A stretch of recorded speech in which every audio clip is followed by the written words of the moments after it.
I am going to play a little Death Stranding while I prepare and get hyped and excited for the 6 p.m. Eastern Time 30-minute state of play, which will involve primarily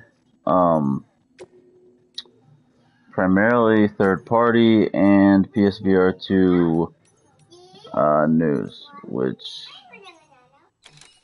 is good. That works for me. That's fine, you know. The thing I don't quite understand is they express that it's gonna be This particular type cool. of armor can provide full body protection. It can be worn on the shoulders and legs, and the more pieces you equip, the greater the cumulative effect. Great. However, it requires power to function, so don't let your batteries run dry. Cool. Okay. However, oh, that's good.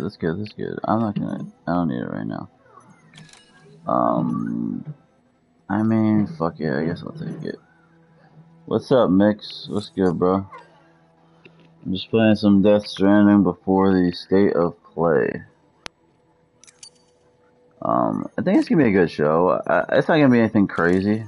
It's not gonna be anything crazy. It's not gonna be much first party there. But I think it'll be a good show. We're gonna get a Stray release date, which I believe will probably be July or August. I would say late August at the latest. That thing is coming out soon. It was rated like 2 months ago. It's coming out soon. I would say Helldivers 2 is a lock, no doubt. Helldivers 2 is going to get announcement and release date, in my opinion. I think it will release fiscal year 2022, so it could either be maybe this October, late August, or it could be even February to April. Or I don't know if April's. It'll be early 2023 or sometime this year.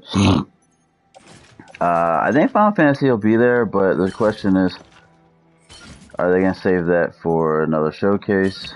But I think there's a good chance we get Final Fantasy 16 release date, which I would say probably spring 23. I don't believe the rumors Forspoken is going to get delayed, and Final Fantasy is going to take its place. I don't see that happening. What's up, buddy? Can you hear me?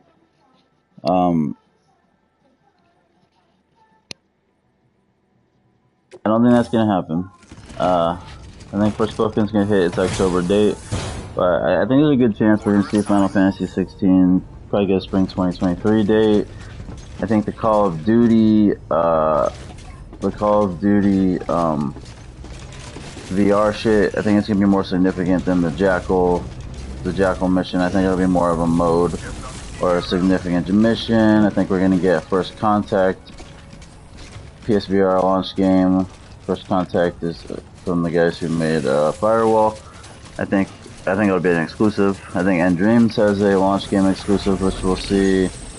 I think maybe we'll see an Astrobot, which I think Astrobot has a chance of being a regular game with full VR compatibility. I think there's a good shot at that. I'm not sure Astrobot's going to be there, but we all know it's in production.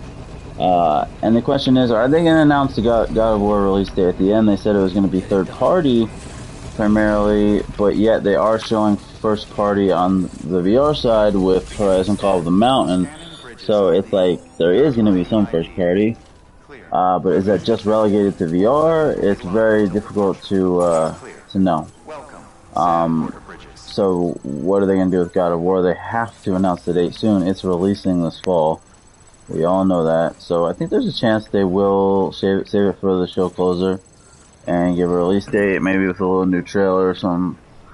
I'm on the clock for that. Sammy boy. So, I think it'll be pretty good. We probably won't get everything that I'm predicting, but oxytocin, it's like Oxycontin. I don't think we'll get everything that I'm predicting, but yeah, I think we'll get a good chunk of it. It's not gonna be a crazy show. It's only a half hour. Plus, they might be. I mean, it seems more than likely they're going to have more showings at the legitimate Summer Game Fest.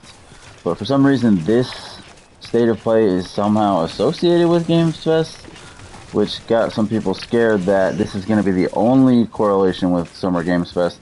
But I don't think so. I don't see how that could be. There's just too much first-party stuff in the works for this to be all they're going to do until September. And if this is all they're going to do, then you know there's going to be a monster show in September. But I don't know, man. I think they're gonna. I think they're gonna have to have a showing at Games Fest, at the legitimate Games Fest. They were confirmed to be partners with Games Fest, but some people are worried that that just means the state of play is somehow affiliated with it. But that can't be, because Kojima is going to be at Games Fest. So he's got to be saying or announcing something. He's got to be. Whether it's Silent Hill or they might as well just confirm Death Stranding 2 at this point, even though it's barely in development, just started. So if Kojima's going to be there, I don't think it's going to be to announce his cloud project with Microsoft, which probably isn't even in production yet. I think it will be to announce something, Silent Hill or Death Stranding 2. Or it'll just be like the Game Awards where it's just a tease. But if Kojima's going to be there doing something, yeah, it's going to be affiliated with Sony. So Sony's got to be doing something there. So I don't know if they're going to save the God of War announcement for the actual Games Fest, or if they're going to sneak it in at the end of this. They said third party, so I don't know. Sony's always confusing. I don't know what the fuck to expect. But what I am excited for is Helldivers 2, because I love the first game, and the game's they're gonna show it at this. This is tailor-made. This is it. Helldivers 2 is going to be announced. I think it will get a release date. Very excited for that. I'm doing okay. Mountain Knot City. Do I want that? Where is Mountain Knot? I'm doing okay. I'm excited for the show. Do I have another order for Mountain Knot?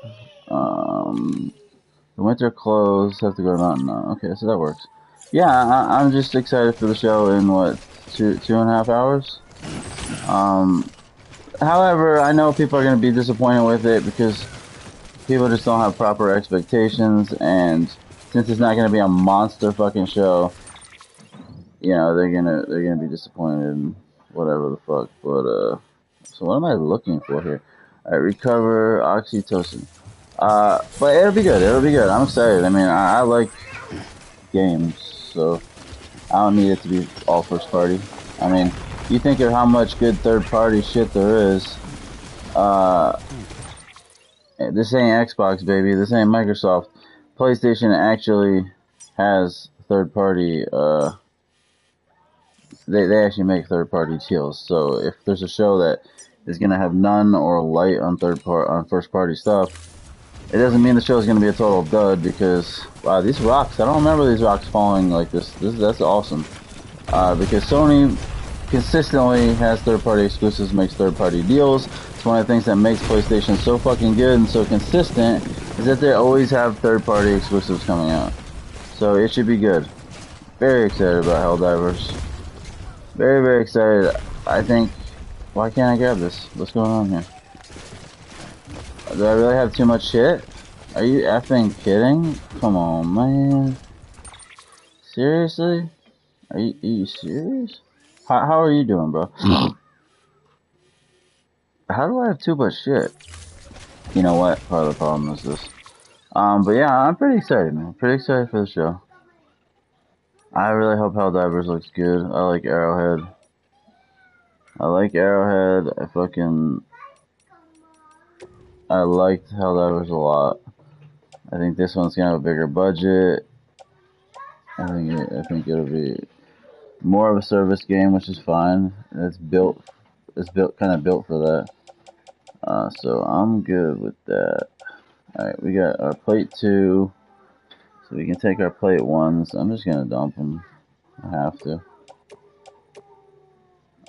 Take our plate 1s and dump them. Hopefully that gives us enough space. But yeah, I'm excited. I mean, shit, these are small. Some of these are gonna be smaller. Why am I not wearing the other one?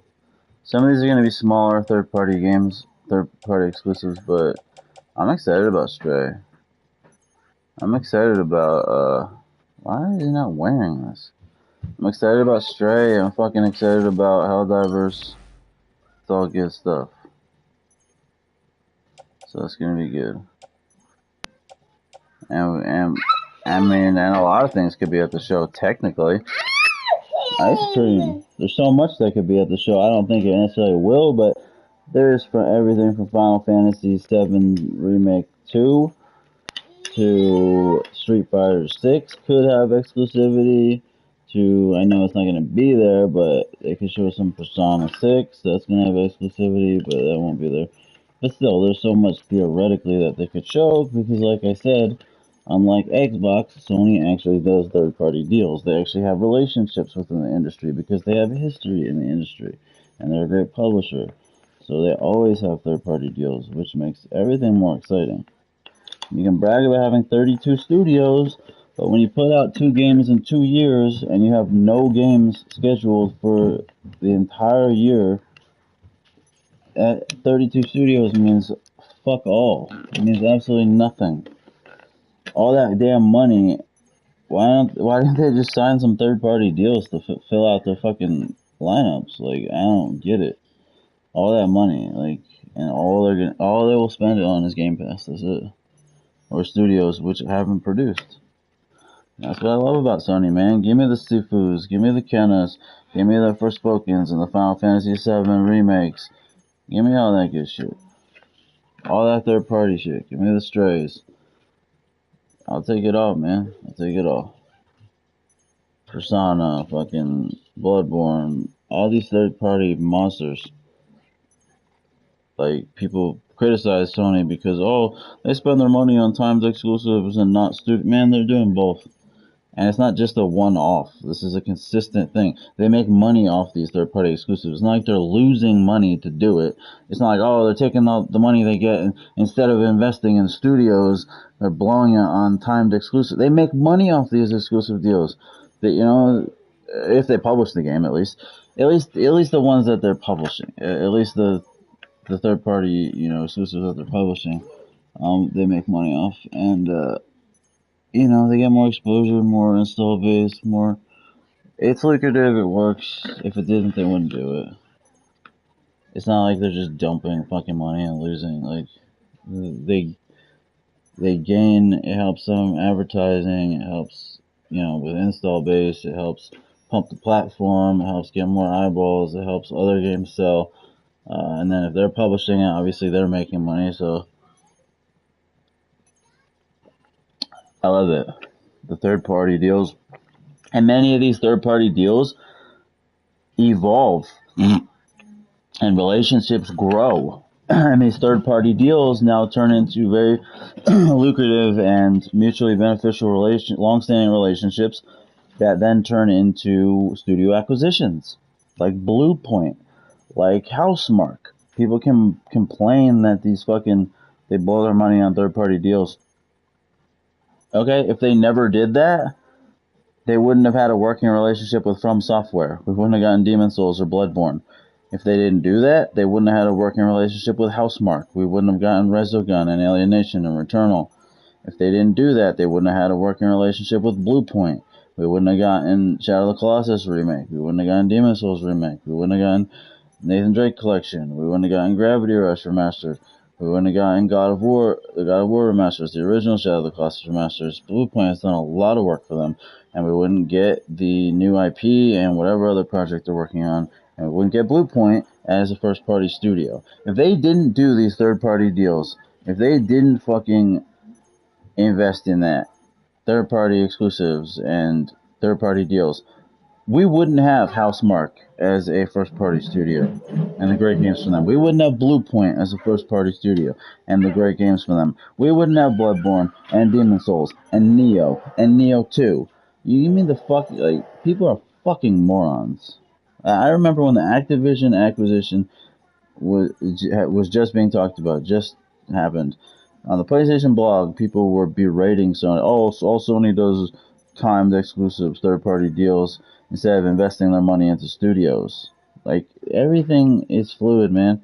It's all related. It's about building relationships in the industry. It's the most laughable criticism I've ever fucking heard. Because these relationships build into mutually beneficial and lucrative things, and oftentimes eventually become first-party studios. Insomniac was a third-party studio who they had a great working relationship with, who they technically were doing third-party deals with.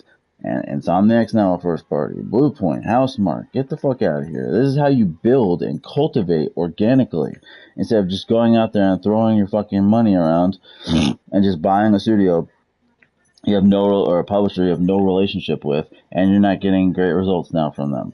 You're just buying someone out of the clear blue who you know nothing about, have no chemistry with, and you get a fucking situation with, like, Rare.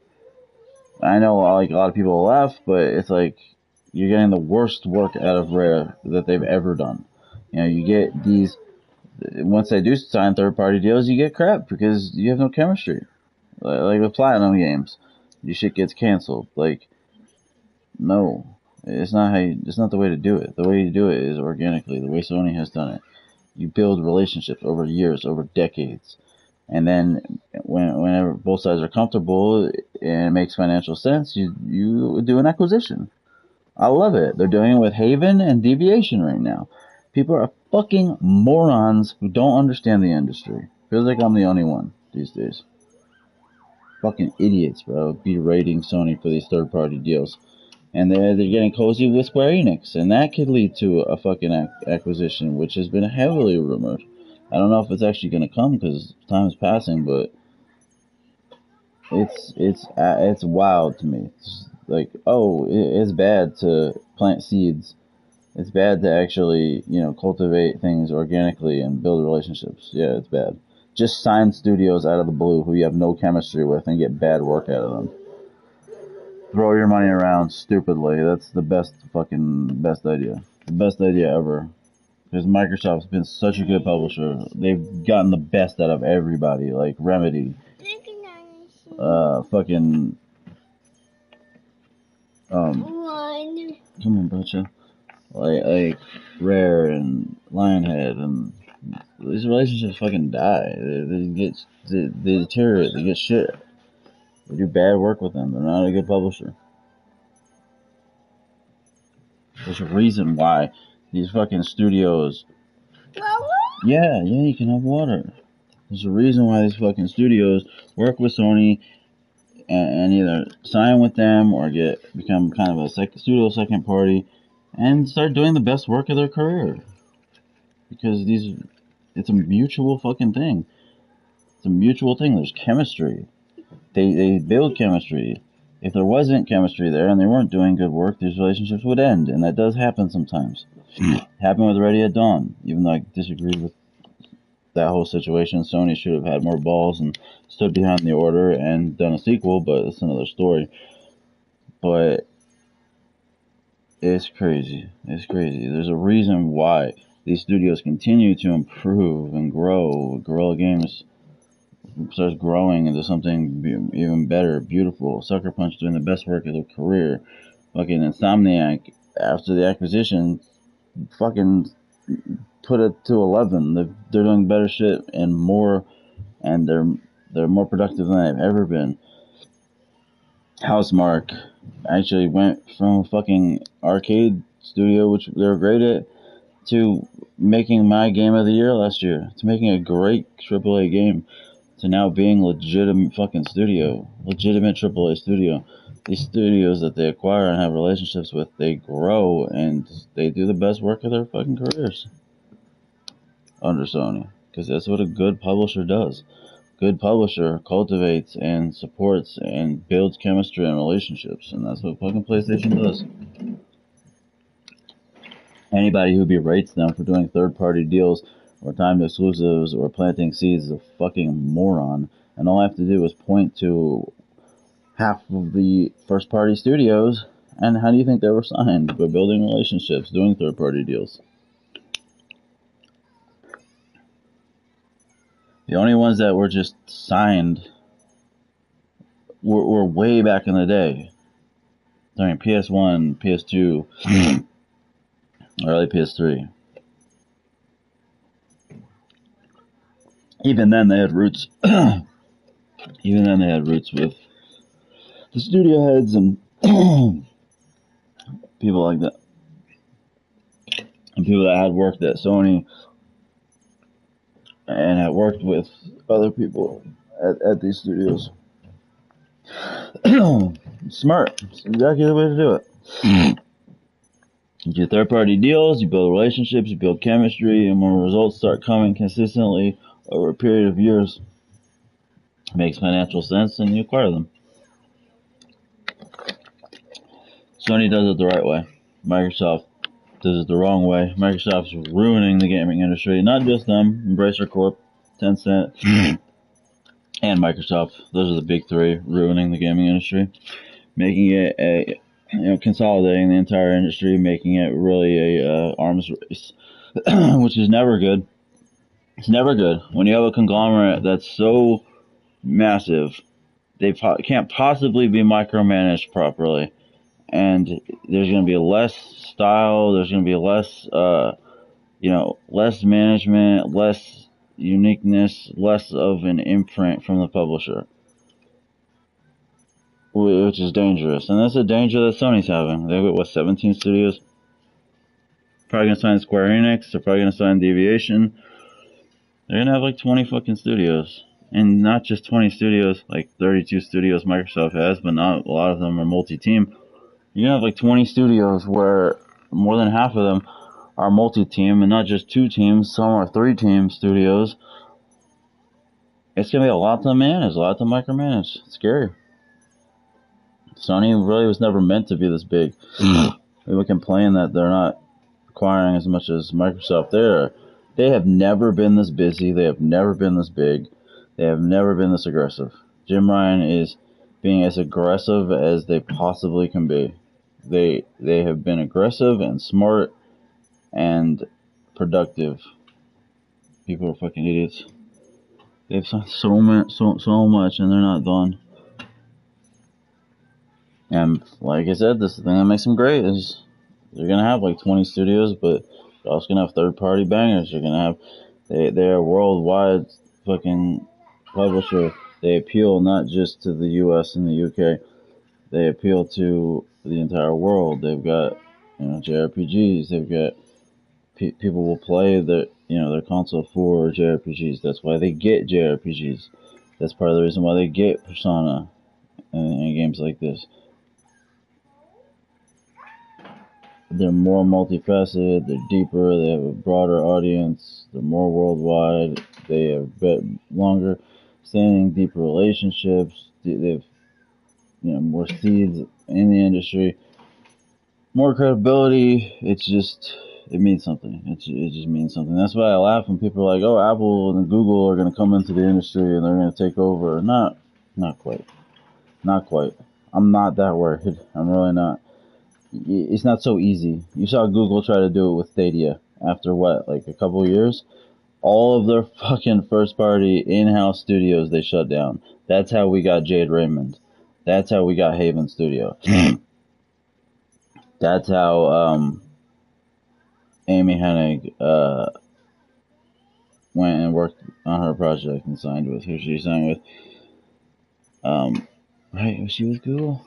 Yeah, she was working with Jade Raymond, I think. Right? But that's how we got Haven and Jade Raymond. Google shut all their shit down. Google's got more money than God, and it's like, it ain't that easy to just start a gaming company, just start studios from scratch when you don't know what the fuck you're doing. Because even if you have more money than God, the reason why you have more money than God is because you're smart with your money and you know how to invest. That's why when people like Microsoft has so much money, they can just buy anything they want. Not really. They've made that money by making smart business decisions, not just pissing it away. The only time they piss away money is with Game Pass, and they're not really pissing it away. They're building and investing for the future. They're not going to just go out there and stupid moves. Like, people are like, oh, any studio out there, Sony has no chance because Microsoft can just spend whatever they want. Well, they're not going to do that. They're not going to overspend. The shareholders are not going to be cool with that. The whole point is for the gaming division to make money, not just to be a big dick throwing your money around, losing money just so you're the biggest around. It makes no sense. All of the decisions they make are aimed towards profit. They're not going to spend 3 times as much, spend 2 times as much as the competitor just because they can. People are fucking idiots. They don't understand the industry. The industry is swarmed with casuals due to COVID particularly, and it's disgusting. And they're fucking idiots. Sorry, they just fucking are. And it ruins the quality of the conversation on social media, the quality of the fan, the quality of everything. They can now be brainwashed and manipulated by publishers like Microsoft does. And they do. Call me a hater, but they do. Microsoft lies and manipulates. Their messaging changes constantly with the Bethesda acquisition. Oh, case by case basis, and we're gonna, games are gonna come, and we care about the PlayStation platform, and then all of a sudden it turns around and they insinuate that everything's going to be exclusive. They're fucking snakes. They're manipulators. They know they can manipulate. They've been manipulating. You got people fucking cheering for Xbox, and they have had no games this generation. They've had a bad Halo game and Forza, which was always good. That's it. And people are still cheering. People are making excuses for having no games this year because they have Game Pass. Well, PlayStation Premium is the same fucking thing. There's no more excuses with that. It's one thing Sony's bad at, it's marketing and manipulating. They have great products, but they don't know how to manipulate the media or the fans. One thing Microsoft's great at is manipulation. Manipulation and marketing. They are phenomenal. Phenomenal at it. Phenomenal. Their products aren't consistently good, but their manipulation game is on point. Their marketing game is on point. They got people cheering for them, and they're delivering fuck all. They're delivering nothing. Nothing. It's wildfire, man. Sony puts out games consistently and still gets shit on every turn by their own fans too. It's crazy. Their messaging is terrible. Sony's messaging is terrible. It always has been. Their marketing team, their messaging, it's always been bad. Particularly now, it's so fucking bad. They think you can just put out good products and live off that. It's not early 2000s anymore. People don't care so much about the quality of the product. They care more about social media wins. They care more about headlines. They care more about propaganda. They care more about tweets. And this is the fucking truth. Not everybody, but it seems like the majority of the casual fans. They care more about talking gaming than gaming.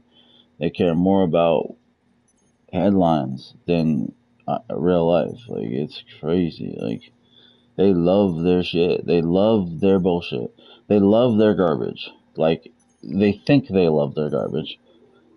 They love what they're told to love, regardless of whether they should. And it takes work to create soldiers like that. So props to Microsoft. Props, man. They got soldiers. There's people out there who won't play games they want due to platform loyalty. Like, they've created soldiers, and it takes work to do that. Props to fucking Microsoft, baby. They got that part of the game down. I have an Xbox Series. I have Game Pass. I can talk. I can speak on it. I had to create a new fucking gamer tag because I hadn't used it in a couple of years, my old one, and I lost the fucking email associated with it, so I lost my whole shit. I only had like a 20k score, but still, to build from a 20k score or to build from 0 sucks. So I have like a 6k score now. It sucks. Fucking sucks. Blows. But my fucking gamer tag is T-Durden1. I have fucking Xbox and Game Pass, and I play shit. I play everything, so I can speak on it. Fucking fanboy bias, whatever. I actually play the shit. I fucking play it, so. Had every Xbox ever. I didn't really mess with Xbox One much, but had every Xbox ever, day one, besides that. Including different iterations like the Xbox Elite, the fucking Black Elite, which was the first one with the HDMI. Had a fucking Xbox 360 before PS3. Waited online fucking in the rain, November 21st. Picked it up the morning, November 22nd, got Condemned and Cameo and Madden and Call of Duty, because I was a casual at the time. Ended up playing Perfect Dark and all that shit. Gears day one, and fucking Mass Effect 1 day one, Oblivion day one, got the strategy guy with it, fucking, because they had them timed exclusives back then, big time. That's when my Xbox was good. That's when they were fucking good. Fucking timed exclusives. They had Mass Effect first, they had Bioshock first, they had Oblivion first. That's back when Microsoft was good. That's back when it had merit and value. No fucking hate. It was fantastic early on, the 360. And not even first because of first party, because of third party exclusives. The Mass Effect 1, Bioshock 1, and Oblivion are three of my, I'm not gonna say favorite, but more well-liked games of all time. Probably on my top 30 list, all of those. Oblivion is my favorite Elder Scrolls game of all time. Bioshock 1 is probably my favorite Bioshock game. Mass Effect 1, arguably my favorite Mass Effect, because I played it when it was relevant. I played it as soon as it came out. I played it at the time. It's not the best Mass Effect game, but what it meant to me at the time, it blew my fucking socks off. So it has deep meaning. Same thing with Drake's Fortune. I played that shit the week it came out. It was my favorite experience with an Uncharted game because it was the first one. It is probably the weakest of the Uncharted games, but it meant the most to me because I played it right when it came out. It was new to me. Summer blockbuster fucking movie. Never played a game that played like a summer blockbuster movie. Not to that extent. Changed the game. I'm fucking knowledgeable. I've played everything. I can speak on everything. I'm not just a fucking common fanboy. And if I don't play something as much or don't play something at all, it's because I choose not to, because it does not appeal to me. I've already played everything. There's a reason why I don't go on my Xbox much. They don't have anything I'm interested in. All the third-party games, I've played them all. And all the day one first-party games, the new ones, suck. They're all trash. The AAAs, they're trash.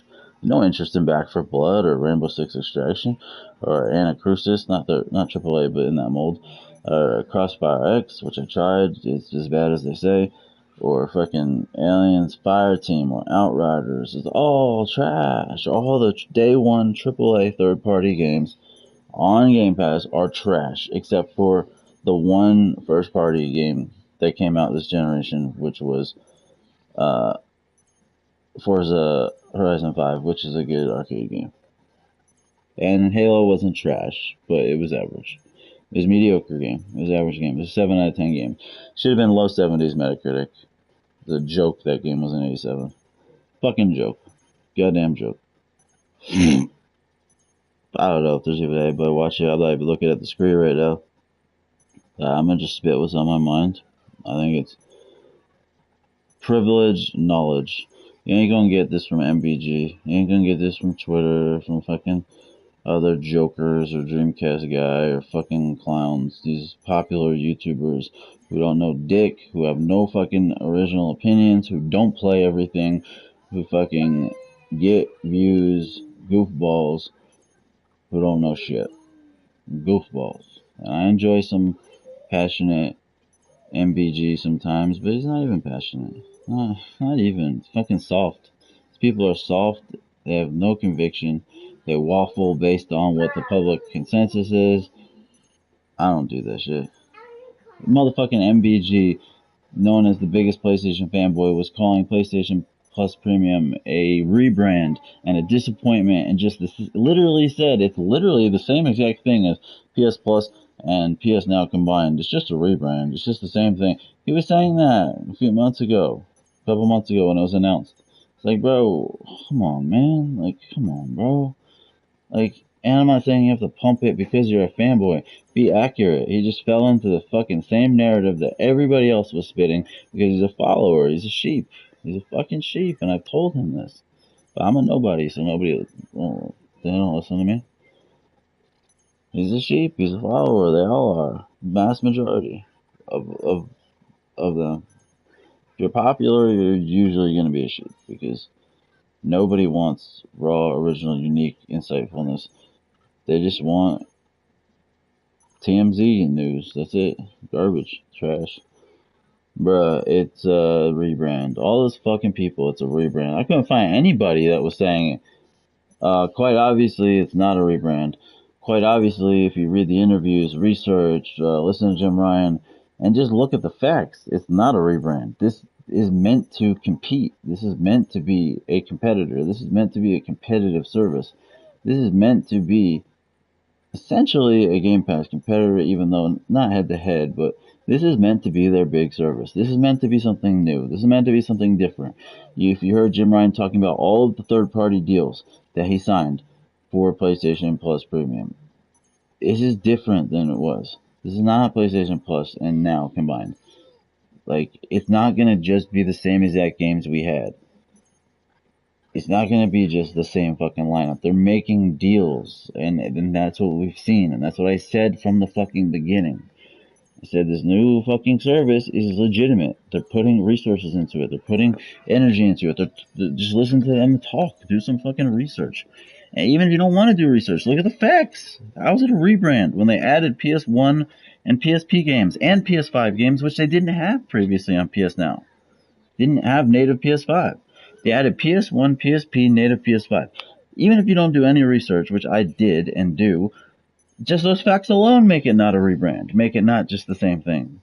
PSP and PS1 are those new things. Native PS5 is that it wasn't there before. So aren't these new things? And if you just hear them talk, you listen to the deals they're signing with Bloober Team, with Ubisoft, with all this shit, and everything I said came to fruition. Everything. I laughed when the Ubisoft Plus deal was signed. I laughed. I was like, yeah, it's just a rebrand. It was so fucking obvious. They were putting resources into this. This is meant to be a big deal. This is not just a combining of the two things.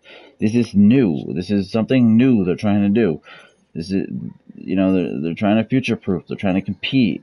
They see all the services out there. They see Game Pass and they see Disney Plus and Netflix and all this. And that's not going to be their entire platform, but they want to future-proof. They want to have a foot in the game. They want some of that. It was obvious to see. Fucking obvious. Yeah, I don't know, man. People they just don't want to have, I guess they just don't think that way. Or they just don't think in general. It was so fucking obvious.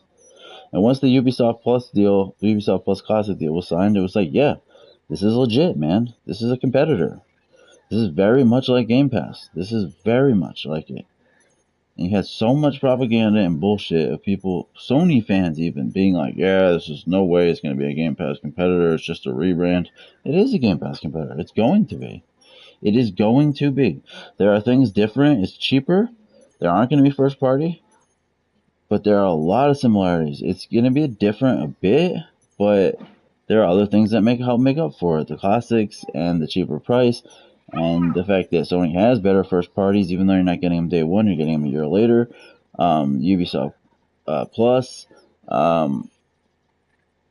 There's other things that differentiate it. I mean, it's close, man. It's a competitor. Ubisoft Plus Classic is a big deal. It's going to be 50 Ubisoft games, 50 plus, by the end of this year.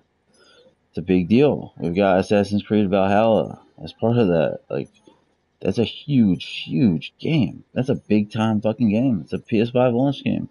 AAA PS5 launch game. It's a big one right there.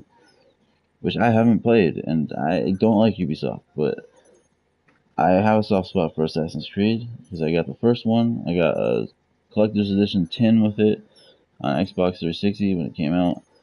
I thought it was very brilliant. Jade Raymond was part of that.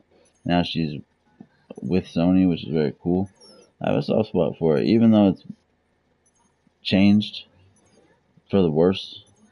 Add some RPG loot elements and some very generic RPG elements. Took away a lot of the narrative, a lot of the lore. I haven't played the recent ACs, but I'll play Valhalla because Vikings are badass. It's next gen, and it'll be free on the service essentially. Fucking idiots. I feel like I'm the only one in this fucking industry, and nobody pays attention to me.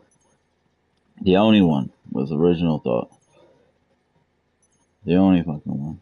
I don't give a fuck what headlines say. I don't give a fuck what reviews say. Tell me Forbidden West is a worse game than Horizon Zero Dawn. I don't give a fuck what the reviews say that. I'll break this shit down and tell you why. Tell me Elden Ring's a 96, 97 Metacritic. I'll break it down and tell you why. It's a good game, but it ain't gonna be a damn near perfect game when you got flaws out the ass. No, we don't roll like that. I don't give a fuck how many copies you sell, what your Metacritic is, what the headlines say, what the big influencers say, what Twitter says. I don't care about any of that. I don't give a fuck. I use my eyes and my ears and I judge for myself. And I base my own opinions on what I think.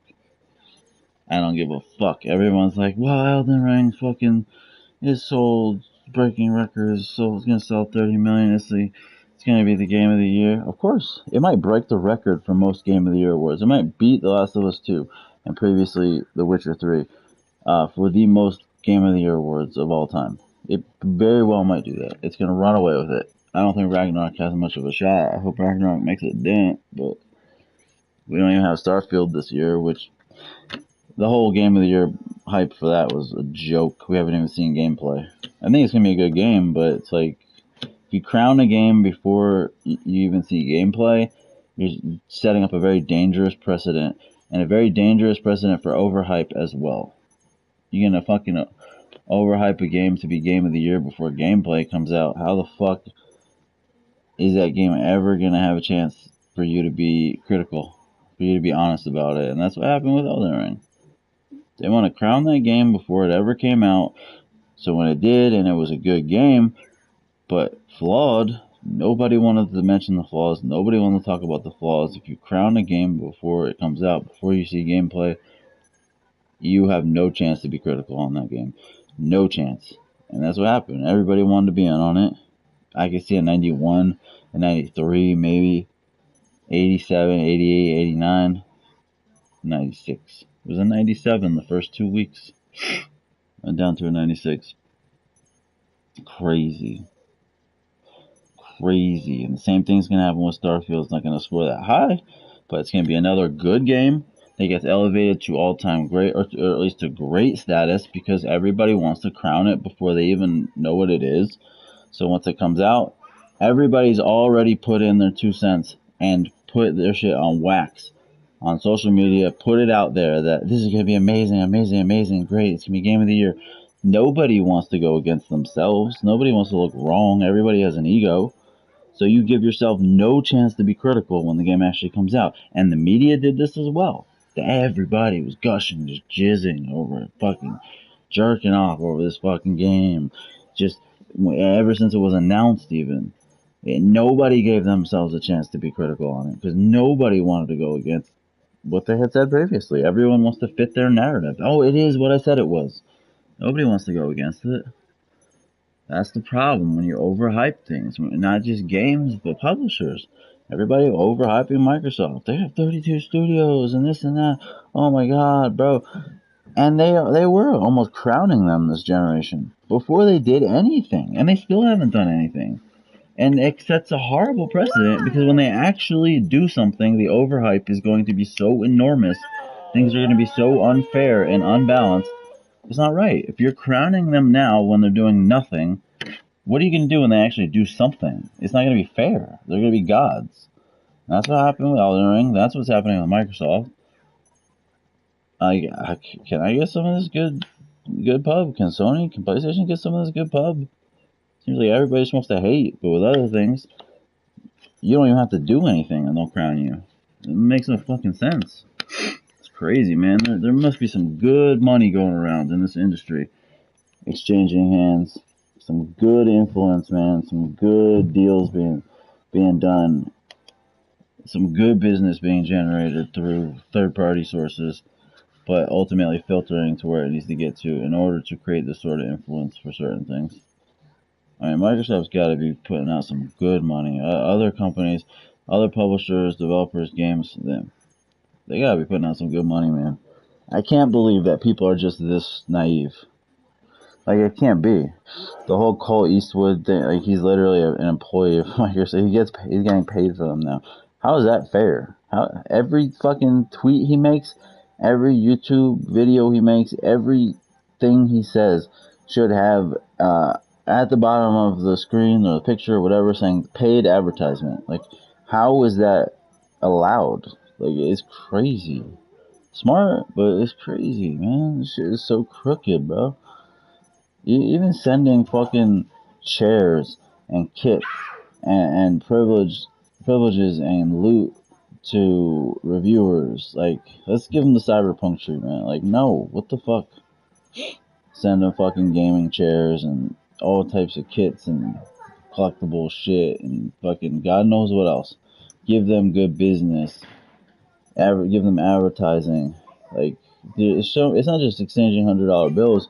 It's giving them advertising. It's giving them, signing more advertising deals, signing this, signing that. How much money you generate for a site or for a company or what perks you can give them is what goes into the influence as well. It's not about $100 handshakes anymore. There's so much deeper than that. It's so much more nuanced, so much smarter than that now. And Microsoft's big, badass, rich, North American centric. That's why they kill in North America. So they have so much influence in North America and not throughout the rest of the world. But the influence they got in North America is crazy. They run shit. That's why people are so fucking brainwashed. It's not just them, it's the whole fucking industry. This shit is cesspool. Don't nobody care about quality. Don't nobody care about facts. It's really devolved into something filthy. I can't wait to see the negativity after the state of play. You know it's gonna be. Sony can't do anything without it. They just can't. It's not balanced. It's not fair. And it's not just me being a fanboy. It's the truth. It's the fucking truth. The amount of people I've seen hate on them, the amount of people I've seen literally boycott games, turn against them because they put games on PC. I mean, I can name individual friends, people I like. It's crazy. Anything they do, man. Anything they do. The amount of a hellstorm that microtransactions and Gran Turismo caused almost killed the fucking game. Had the lowest user score of all time for PlayStation. Forza literally had loot boxes. It not only escaped that, but it thrived. Forza still has microtransactions. They charge for early access to the game. They charge for wheel spins. They have a VIP pass that gives you more wheel spins weekly or daily. That's charging for loot boxes. I'm sorry, that's a very sophisticated way of charging for fucking loot boxes. Yeah, it's not the worst, and it's not flooded with MTX Forza Horizon 5, but it's still there. You charge for early access to the game. That's filthy. I've never liked that practice. Sifu did that, and they got bit in the ass because they had a technical error in the game. They couldn't even give people the game early. But then they ended up giving people, like, a bunch of free shit, so more than made up for it. You're actually lucky. But filthy to charge for early access. MLB The Show did it too. It's a sports game, but still. They charge for early access. They have a VIP pass that gives you extra wheel spins, so you're charging for loot boxes. I mean, it ain't completely clean, and this is coming off of a history of legitimate loot boxes. And it's just all positivity. It's always all positivity with Forza. Always all positivity. I don't think Forza had a 0.6 or a 0.8 user score out of like 20,000 fucking user reviews on Metacritic ever, even when it had loot boxes. Like, there's a double standard. It's not fair. And for whatever reason, people go in on Sony. Maybe because they're originally based as a Japanese company. They're not as deeply connected with the North American media, with that they're not as powerful, as rich, as resourceful. They don't generate as much business in advertising or with companies, even with tech companies, with online, with software outside of gaming, the way that Microsoft does. They're just in that business, they're in that world, they're in that PC realm. They generate a lot of business in the realm, even outside of gaming.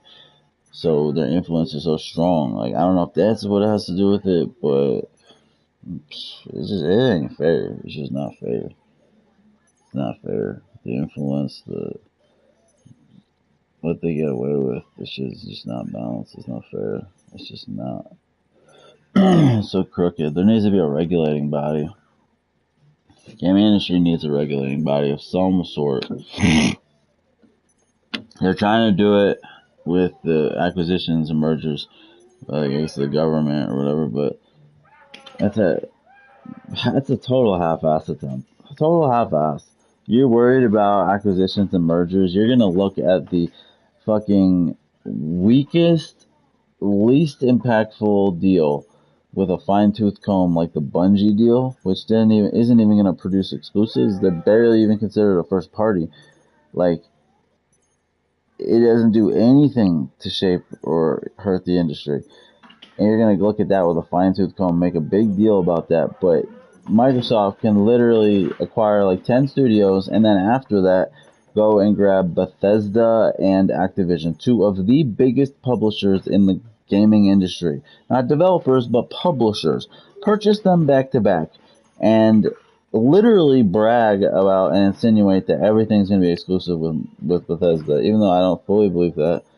Literally, like, brag, like, insinuate it, brag about it, use it to generate hype for their fucking platform, and then you're gonna go and let them grab Activision too after that. Like, what the fuck?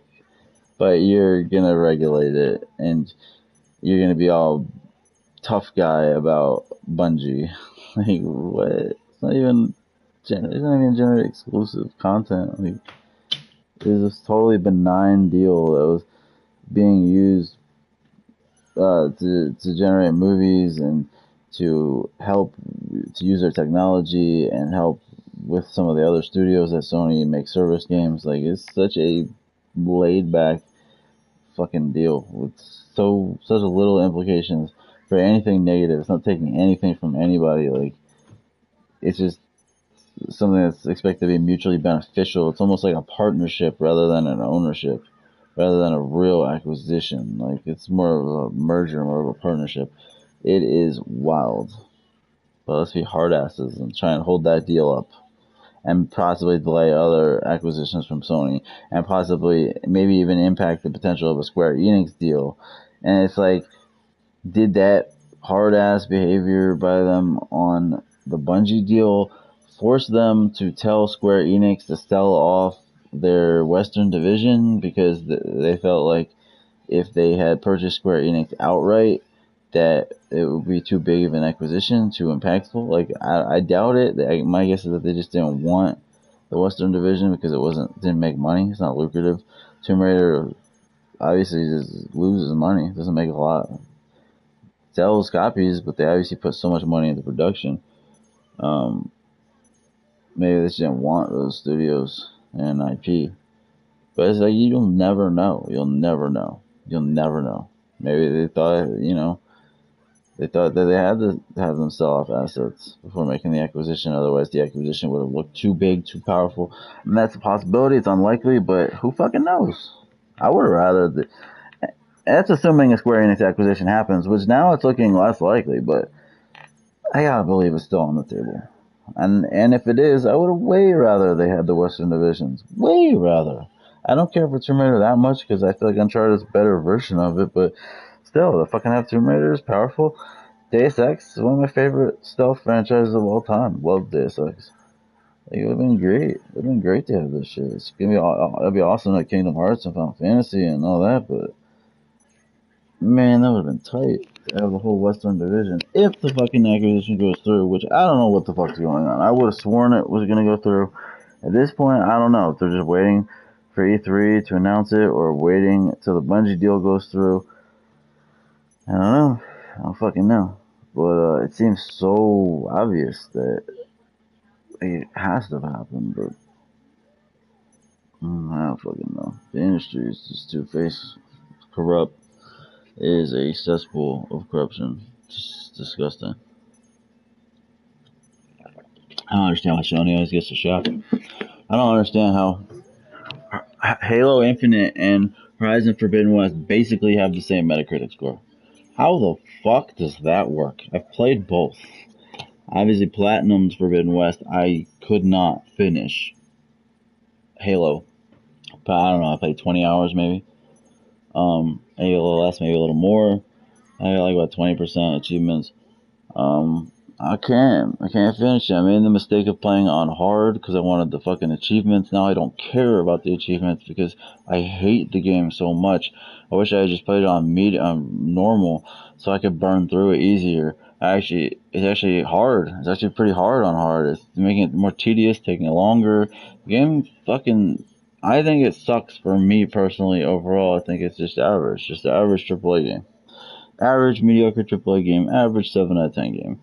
7.5, maybe a 7.5, maybe like a 75 Metacritic, 76, maybe like a 76 of what it deserved. There's just no, 81 is the most I can see that game being on Metacritic. And I don't even associate the multiplayer with it because that's its own thing. It's a free-to-play microtransaction machine. The multiplayer is not associated in any way with the campaign. Those are two separate entities, so I don't even include them. Two completely. The multiplayer is its own free-to-play machine. It's its own free-to-play game. It has nothing to do with the other. People are like, oh, but no, it has nothing to do with it. And the fact that they turned the multiplayer into a free-to-play microtransaction machine just shows that they weren't trying to be nice and friendly. And people are like, oh, they're giving the multiplayer away for free. That's so generous of Bungie, not Bungie, of 343 and of Microsoft. No, they're not trying to give anything away for free. It wasn't like this is just regular multiplayer that they're giving away to everybody for free and it's not microtransaction laden. No, this is a completely separate game. This is completely separate. The only thing they tried to do was charge people twice. It was a greedy deal. If anything, a nasty trend, which I think we're going to see far more often. Smart as fuck. Release the campaign as a full price $60, $70 fucking thing. Release the campaign as a full price entity and take the multiplayer off so you're now getting less for your money, and then create a free-to-play multiplayer game based on the IP and say that's the multiplayer, but everyone's getting it for free, we're nice guys, but load it with fucking bad microtransactions because it's gonna make money on its own. Like it's so you can charge people twice. You can get the money for the campaign, the full price, even though you're chopping off the multiplayer. You can still charge people the full price for just the campaign, and then you can launch a full free-to-play microtransaction machine game. Launch a full free-to-play game with its own economic system, and you can make the money off that. So you can get your full fucking money for the campaign that you would have if you released the full game. You're still going to get just as much money, and you get to launch a free-to-play game, which those are done to make money. Every free-to-play game is done to make money. And it's not like the microtransactions aren't shit, or weren't, at least in Halo. It was a genius scheme to charge people twice for one game. And it worked, and they even got good press for it, because Microsoft's giving away the multiplayer. They're the best guys ever. Like, that's why it's not only on Game Pass, the multiplayer. Why do you think they want as many people playing that as possible? Because they want to sell microtransactions. It's its own thing. They're going to make more money off the fucking free-to-play than they are the campaign. And even if Game Pass didn't exist, that still might have been the case. Because the multiplayer is going to go on for years and years. And microtransactions are going to sell for years and years and years. They even if everybody had to buy the Halo campaign because it wasn't on Game Pass, the free-to-play version still might have made more money.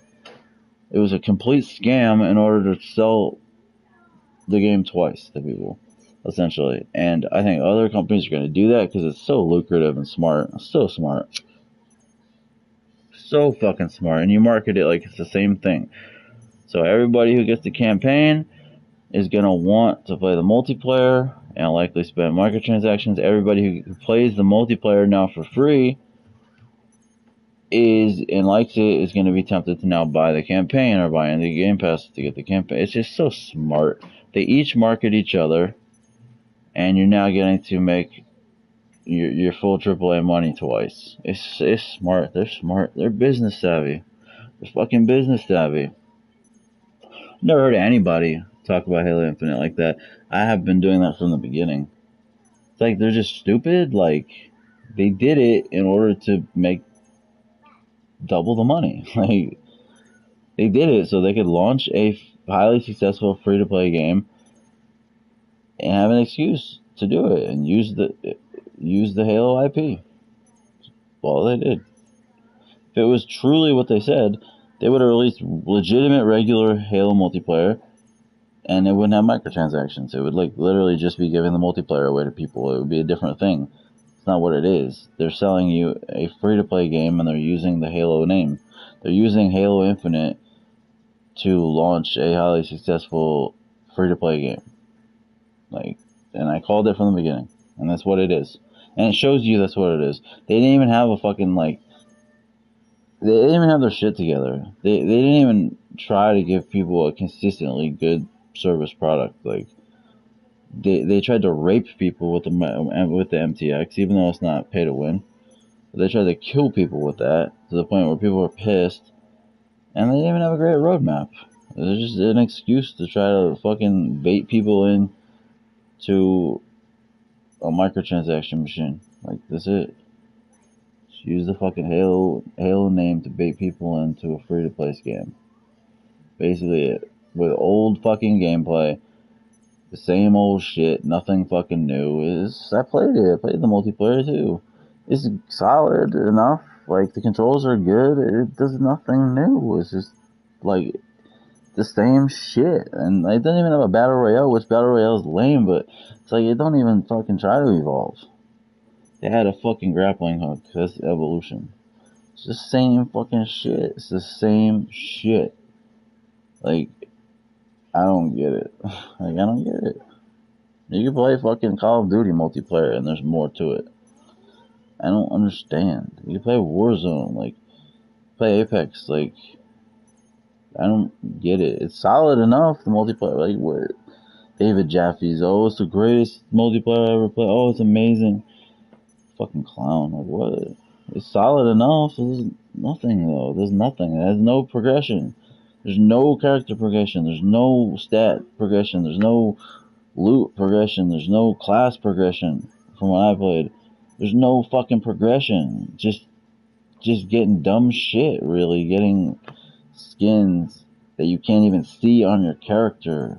Getting dumb shit, like banners and crap. There's no progression, at least when I played. There was no progression, no motivation to play, other than the gameplay. The gameplay was solid enough, but it did nothing new. If you're a free-to-play game, you can't live just off your gameplay. You have to live off your progression system just as well. Your progression system, the motivation for playing, needs to be just as good as your gameplay. Both of those need to be on point. The gameplay needs to be excellent, and the progression needs to be motivating, addicting. There needs to be some addictive progression there that makes you want to get that next thing, that makes you want to level up your character, level up, get a new class, get a new weapon, and some of that can lend into play to win, but I'm fine with play to win. Like, as long as the servers work good and you match people correctly, I'm okay with that. Play to win is good. That's good. Warface kind of sucked, but I played a little bit, and yeah, that was pay to win, but also play to win a little bit too. It was at least fun. The progression was at least fun. Getting new gear, getting new loot. Game sucked, and it was totally pay to win as well, but, like, at least the one aspect that made me interested in playing was, like, playing more, getting more XP, getting more guns, getting more slots, getting more shit, like, is enticing. It just is. Like, there needs to be a progression. That's the problem with The fucking Destruction All-Stars. Solid enough gameplay and visuals, and they tweaked the gameplay, and now it's actually good, solid gameplay. Like, it's a little shallow, but the gameplay is pretty solid. Like, it feels good enough to play. It's a bit shallow, yes, but it feels good enough to play, but the progression is not there, and it never has been. There is no motivation. None. Virtually zero motivation to continue playing. It feels good enough, but, and I thought the game was underrated, but there's just no progression there. Like, you're gonna play to earn bucks to get a literal palette swap, like a skin that's just a color change. And then there's a few legitimate skins that are different, that are legitimately different, but they, they're hard to get. Some require premium currency, and there's not a lot of them. And I want more than that. Give me fucking car customization. Give me car customization that has gameplay implement that has gameplay ramifications. I don't care if you start venturing into pay or play to win territory. I'd rather pay to win or play to win than boring, no progression, no point in fucking playing. Like, I'd fucking rather it be pay to win. I'd rather people be able to buy premium currency and just get the best shit but I can still grind the game and actually get fun things and build up my character, my car the way I want, and let it have better stats or more unique abilities that'll fit my playstyle, then just none of that. Then here's the vanilla game, nothing's gonna change, you can earn a few skins. No, that's not good enough. That's not good enough progression, and no game is good enough to live off of that these days. We're not in the Team Fortress days, we're not in the Call of Duty 2 days.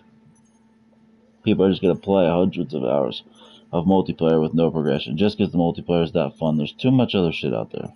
You gotta have some kind of progression. If you're gonna have a very traditional deathmatch kind of multiplayer game, you gotta have some kind of progression. You gotta have some classes. You gotta have something, even if it risks being player pay to win. You gotta have something. And the best thing would be to do something like The Division. I don't know what The Division free to play is going to be like, but that type of thing. I hope that's what The Last of Us Online is like, but with more story aspects, but co-op with some PvP, PvE, and progression, and classes, and loot, interesting loot, build variety. I don't think The Last of Us 2 is going to have all of that, but if it has some of those elements, now we're talking. Now we're fucking talking something interesting that I want to sink into. That I want to see some of the story that they lay in there. That I want to see. That I want to get some of the loot. Want to get some of the guns. Upgrade those guns. Upgrade my character. Maybe get some special abilities. Some special gear. Some legendary stuff. I want all of that. Even fucking, I don't use them, but like emotes and shit like that. That's what will keep people coming back. That's what will keep people fucking interested. We want builds. We want loot. We want guns. We want to customize our guns. We want to be able to upgrade our guns. We want new abilities. We want to be able to build our character so they have unique abilities, not just, oh, so I can make the strength super high. Oh, so I can make my health bar super big. No, like, fucking, if you don't want it to be like whatever to win, pay or play to win, grind to win or pay to win, then put unique stuff in there instead of just building core stat lines. How about the stuff you get is unique instead of just getting a gun that's way more powerful, same gun. How about just unique guns, different styles of guns that do different things, that have different type of projectiles that maybe this won't be your style, but it might fit someone else, but not necessarily better. Work on the fucking balancing. Focus a lot on the balancing. How abilities that aren't necessarily better but different. Just add variety to it. You don't have to just make it so the more you play or the more you pay, your character's just gonna be a beast. How about your character's just gonna be very different? That it's just gonna be you're gonna have more variety, more options. So the more you play or pay, the more variety you're going to have, the more options you're going to have, the more build variety you're going to have. So you can't argue it's pay or play to win it just gives you more options, you know? It gives you more variety, which now allows you to formulate your character and your gear in a way that fits your playstyle better, potentially. There's just so many things you can do. Like, God, put me in the fucking chair. Put me in, coach. Like, so many ideas. So many things. In any game, any genre. Like, you know, there needs to be a fucking hook, and there needs to be some kind of progression in these games. There needs to be some hook and some progression. There just has to be. Everybody's afraid of pay to win, but you don't have to just make the characters stronger, the guns stronger. Just make them different. And I know it requires a lot of balancing. It requires a lot of time and effort, but that's the point of your game. If you're not willing to do that, put that effort in. You just want to make some cookie cutter shit. Maybe it will be successful like Halo. But, I mean, you have to have a mighty IP name behind it. Nowadays, if you just put out some old multiplayer shit, no one's going to touch it unless it's got a massive name and was marketed well, like Halo. Ain't nobody going to fucking play that shit unless it's got some power behind it, some recognition, some hype.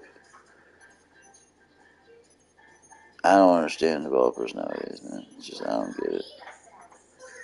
I don't get it, man. You gotta be progressing towards something unique and interesting. And maybe you'll unlock a gun or an ability that you don't like. You just grinded for this ability or gun, and you don't like it. It doesn't suit your playstyle. You're worse with it. You feel like it's a weaker, worse gun than a starting gun. Well, at least you had that option. At least you got to try it out. And then maybe the next ability or gun will absolutely suit your playstyle more. Well, other people might think it's even worse than a starting gun or starting ability.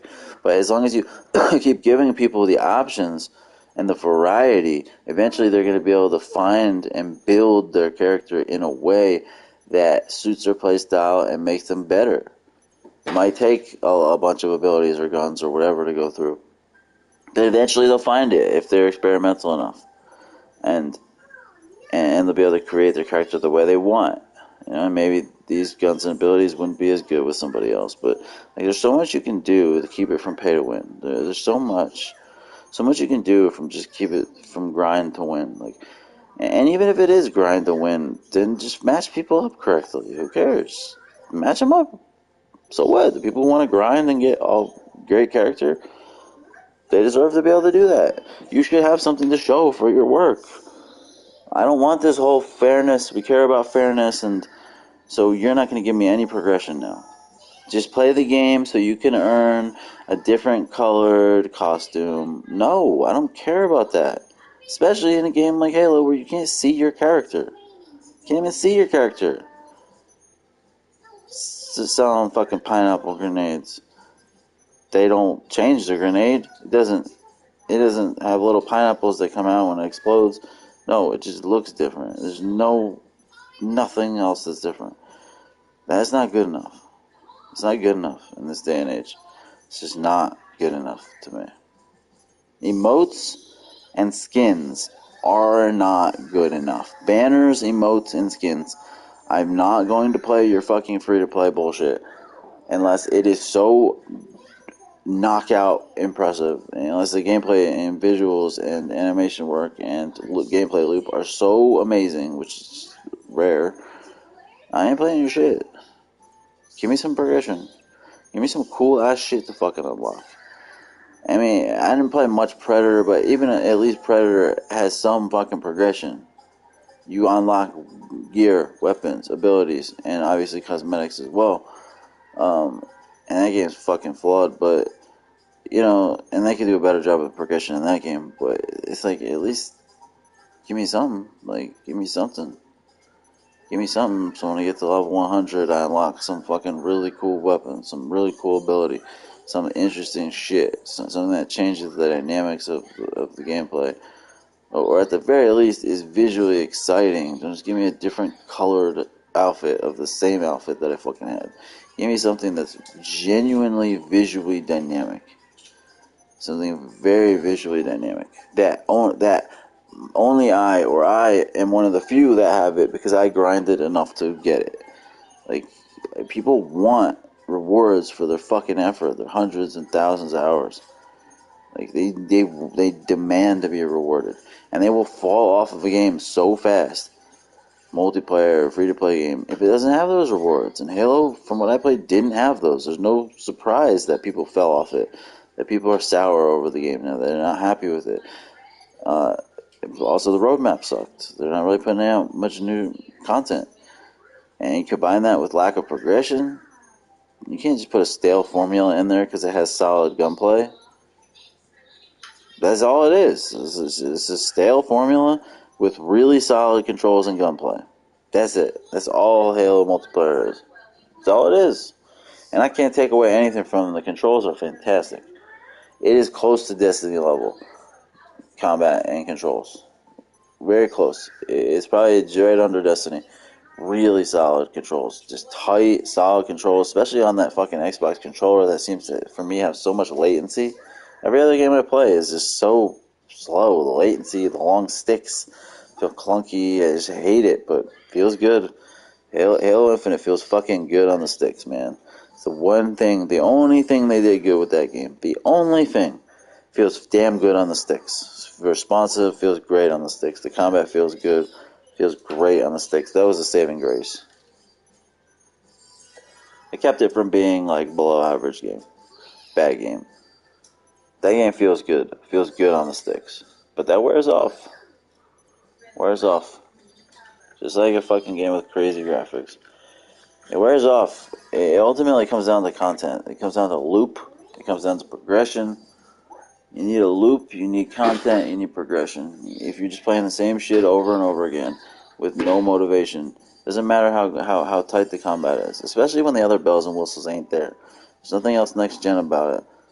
There's nothing pretty visually about it, exciting visually. There's nothing exciting or new gameplay-wise about it. I've used a grappling hook in games for 20 years.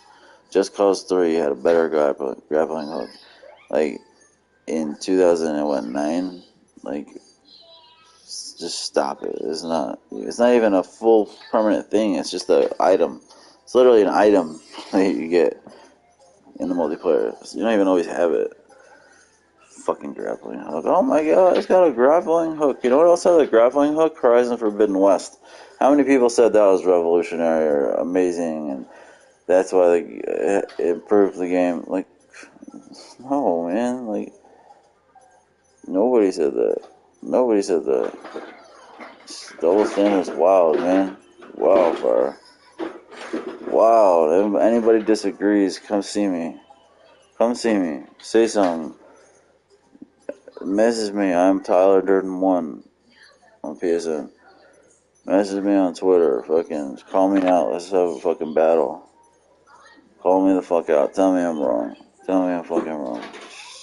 Shit, crazy. I would do a podcast, but ain't nobody gonna listen. Ain't nobody listening now. Probably nobody on.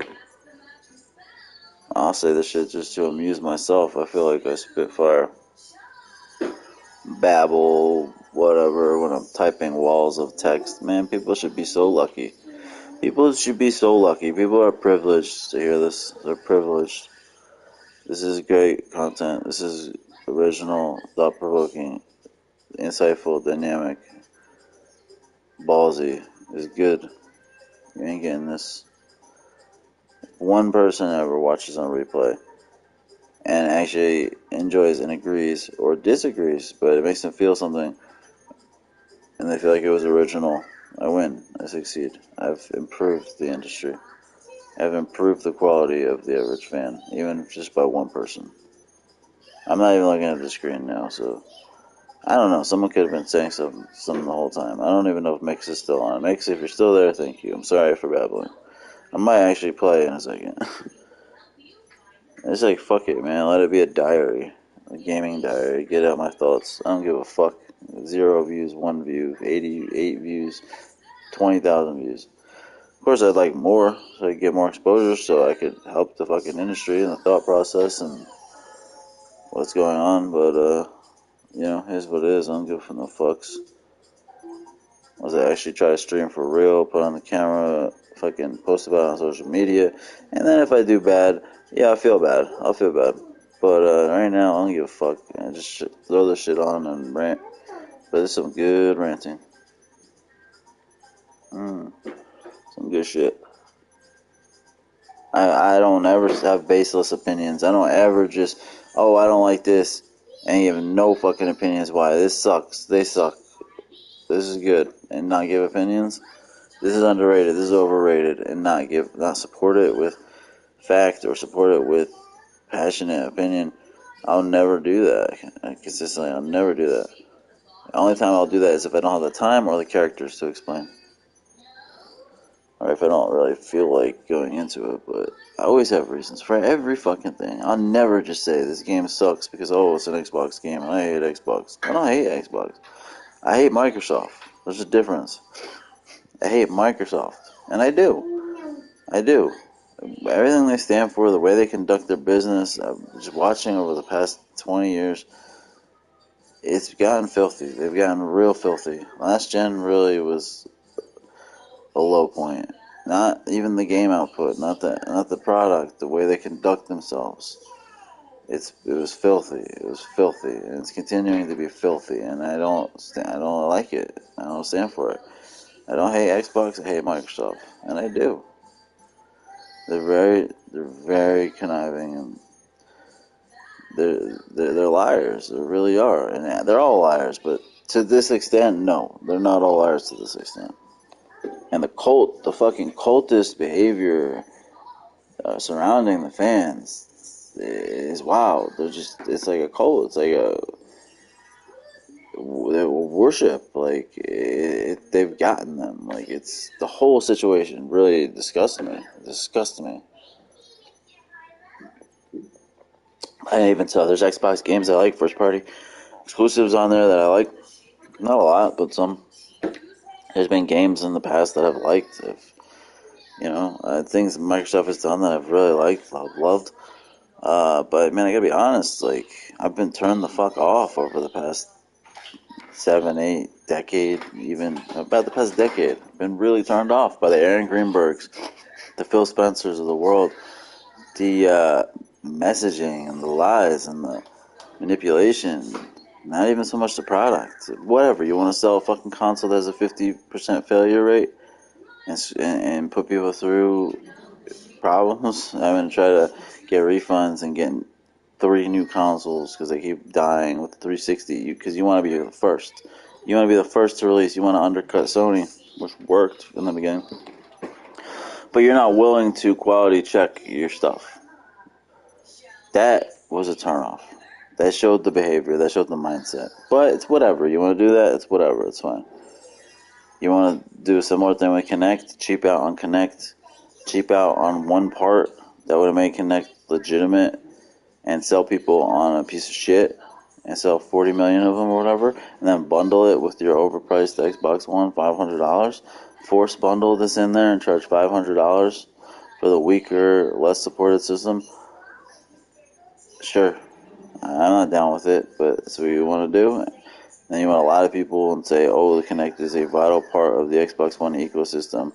That's why we're force bundling it in there. And then a year later, you're going to drop it because you want to get a few more pixels out. You feel like if you drop the support for that, it opens up some overhead to push out, use the extra core or push out, use more power. So your games are now 900p, not 720p.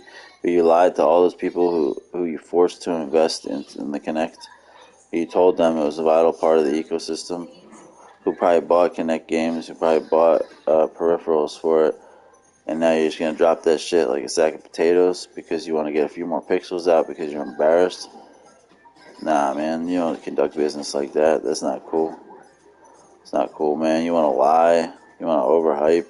You want to overhype DX12 and cloud computing. Cloud's great. Cloud's big time. There's a lot of great things, but 8 years ago, when you're talking about how Titanfall is gonna be, the AI and the shaders are going to be dramatically influenced by the cloud computing, and then you're going to have a Crackdown 3 demo that's literally a lie, and then a month before the game comes out, or a few months or something, you're like, put out a press release or I don't know, something where, oh, you had to change around what you're doing with the cloud destruction, and it's completely different. And that demo you put out for everybody turns out to be a fucking total lie and fraudulent demo. No, you don't conduct business like that. You don't do that, man. You don't fuck your fans over. You don't fucking put out shit product and lead them on and say that, oh, let them run wild with the DX12 and the secret sauce and the cloud computing and all this shit, and then perpetuate those lies yourself. Fan the fucking flames. You don't do that. You want to put out a bad product. You want to not put out many good games. Whatever, that's your prerogative. But to manipulate, lie, feed the propaganda, it's not cool.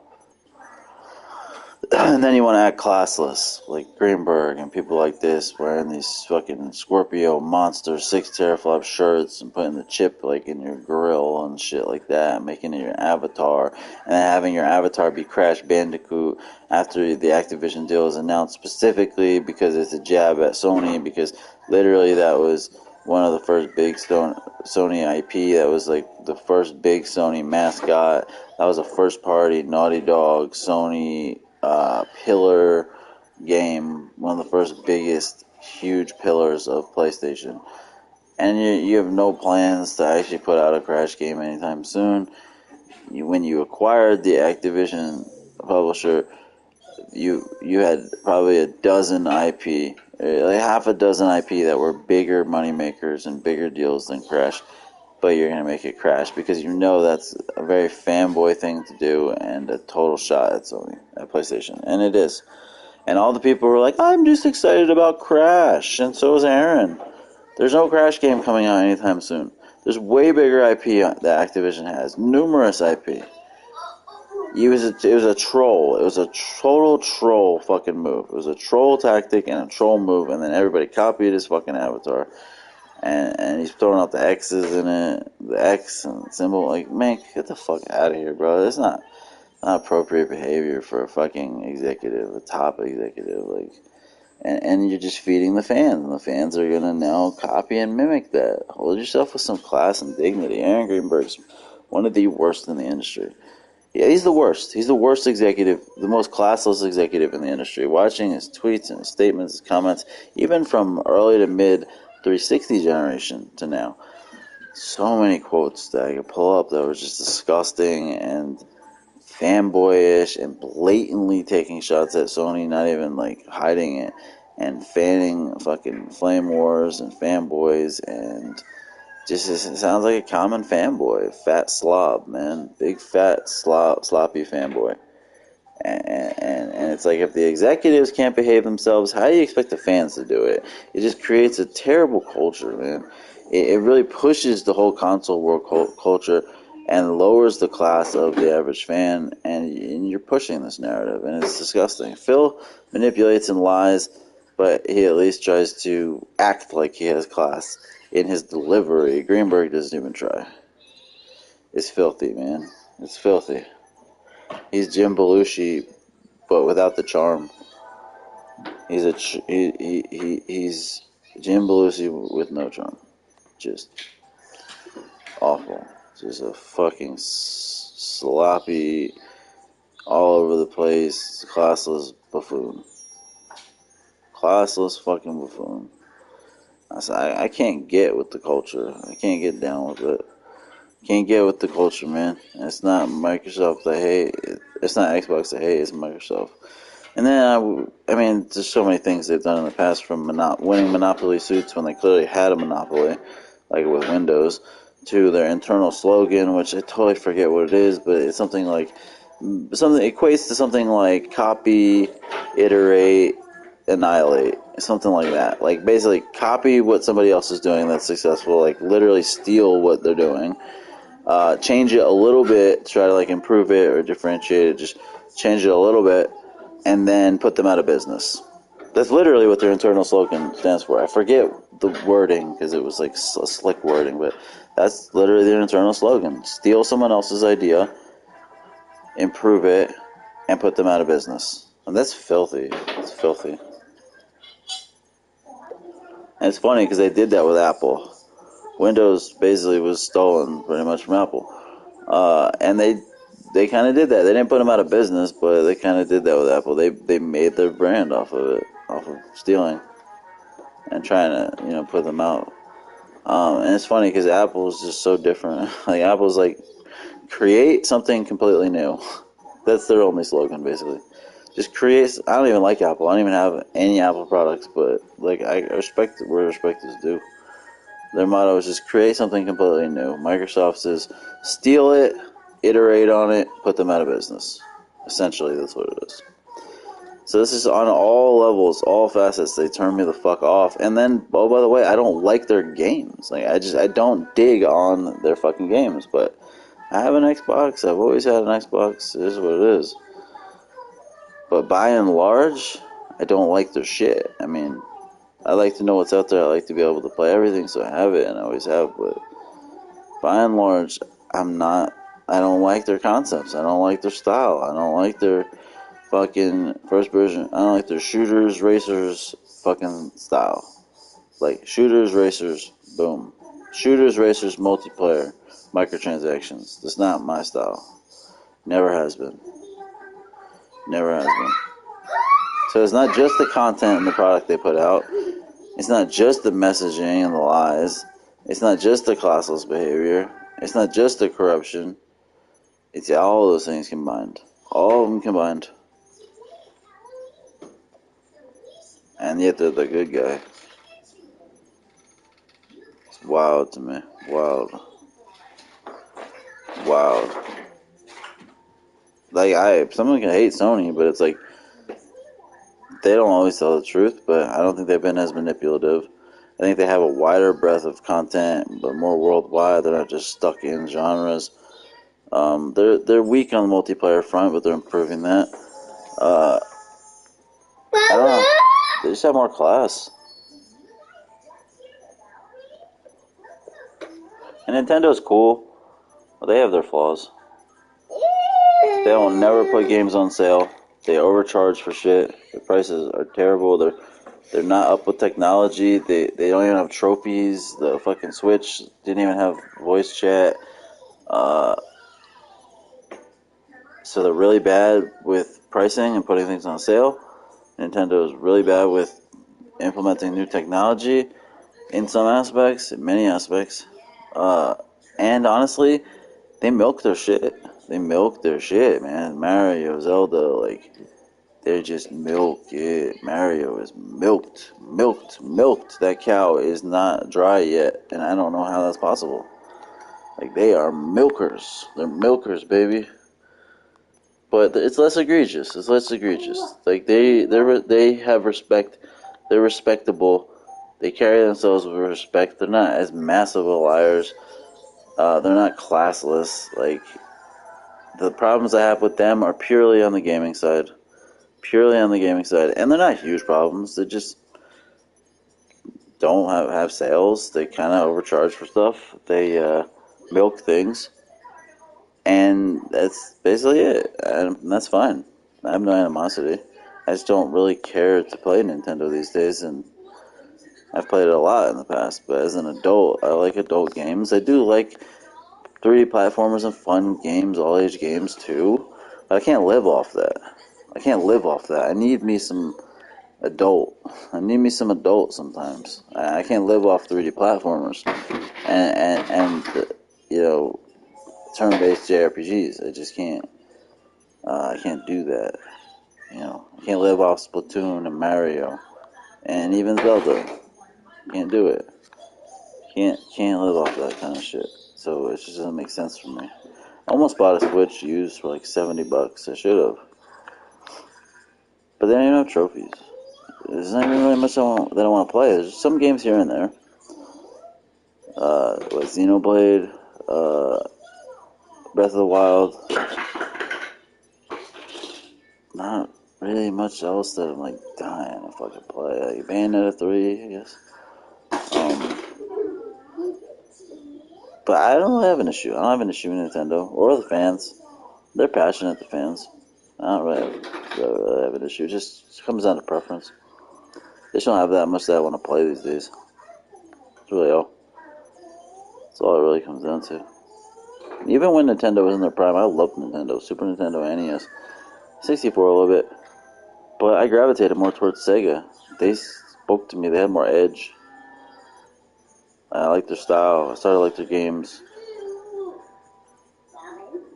So never really on the Nintendo bandwagon.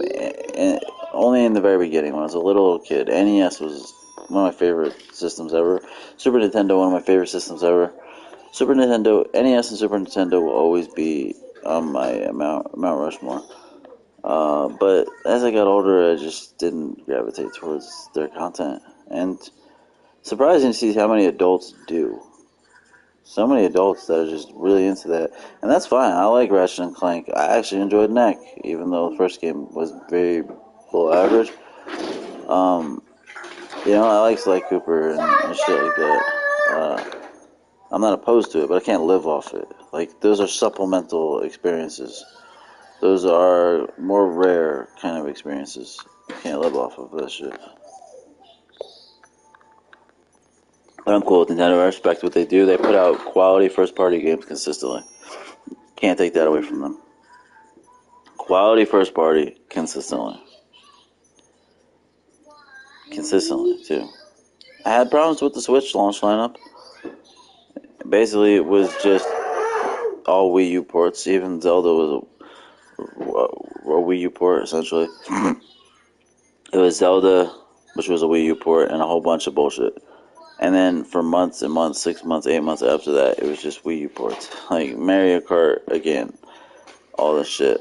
And it just did gangbusters, and nobody cared. So I guess some issues, had some issues with that, but they do their thing. They put out good first party. Can't hate. I'm fine with Nintendo. I have no problem with them. I do have a problem with Microsoft. They would have to change their way of doing business, their messaging, their dignity. They would have to change the way they operate for a long time in order for me to be cool with them. I'm not renewing my Game Pass sub either. They totally fucked me. With Redfall, Starfield, Stalker was out of their control.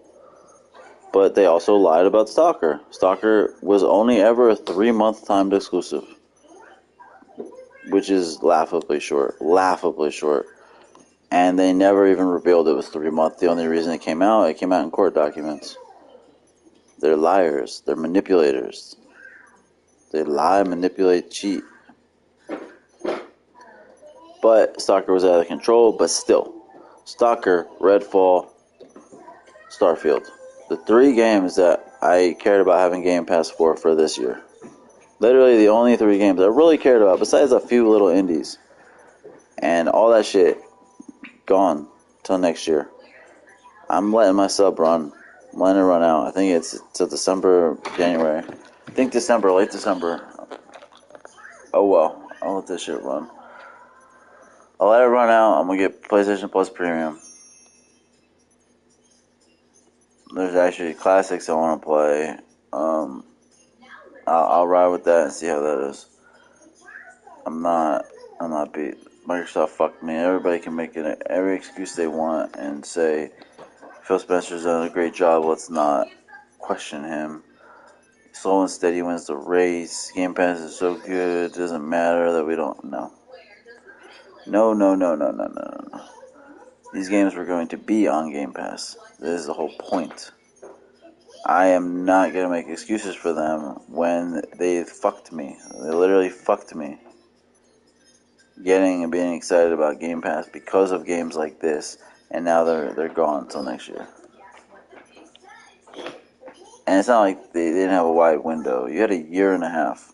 You announced Starfield a year and a half in advance, and I said it would be delayed. I put that on wax. I said it. I told everybody. You don't announce a game that's a year and a half away from release with a mid-November release date if you're fucking confident about hitting it. You don't do that. You don't do that. One delay means it won't hit that year. Same thing happened with Dying Light. That game was in development hell. It took so long to show that game. And then they give a December release date. I said that game is getting delayed. That will not hit. That will not hit 2021. I was right about that too.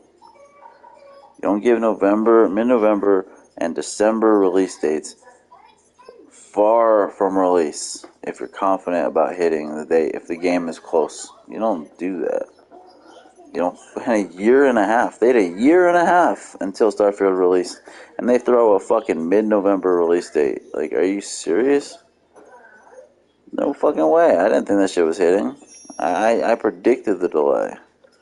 Everybody's like, oh, well, Bethesda will release anyway. You know, they're okay with releasing games that are not polished. No, that's not happening. This game is too much. Microsoft acquired Bethesda for shit like this. This game means way too much to Microsoft to allow it to come out as another Bethesda mess.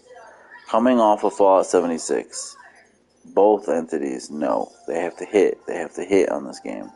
And I think they will hit. I think it's going to be really good. Overrated, but really good. And it's going to sell gangbusters. It's going to do 20 million. Plus, it's going to move fucking Game Pass subs. It's going to have expansions and probably DLC. And it's gonna gross $1 billion plus. It's going to be a monster. It is. And it's going to be a good game, too. It's going to be a very good game, probably. But the fear is that we'll get elevated and overhyped beyond what it even is. Great games can be overhyped. But no, you don't announce a game that far out and then give it such a late in the year date if you're confident. I knew it was going to be delayed. And they fucked me.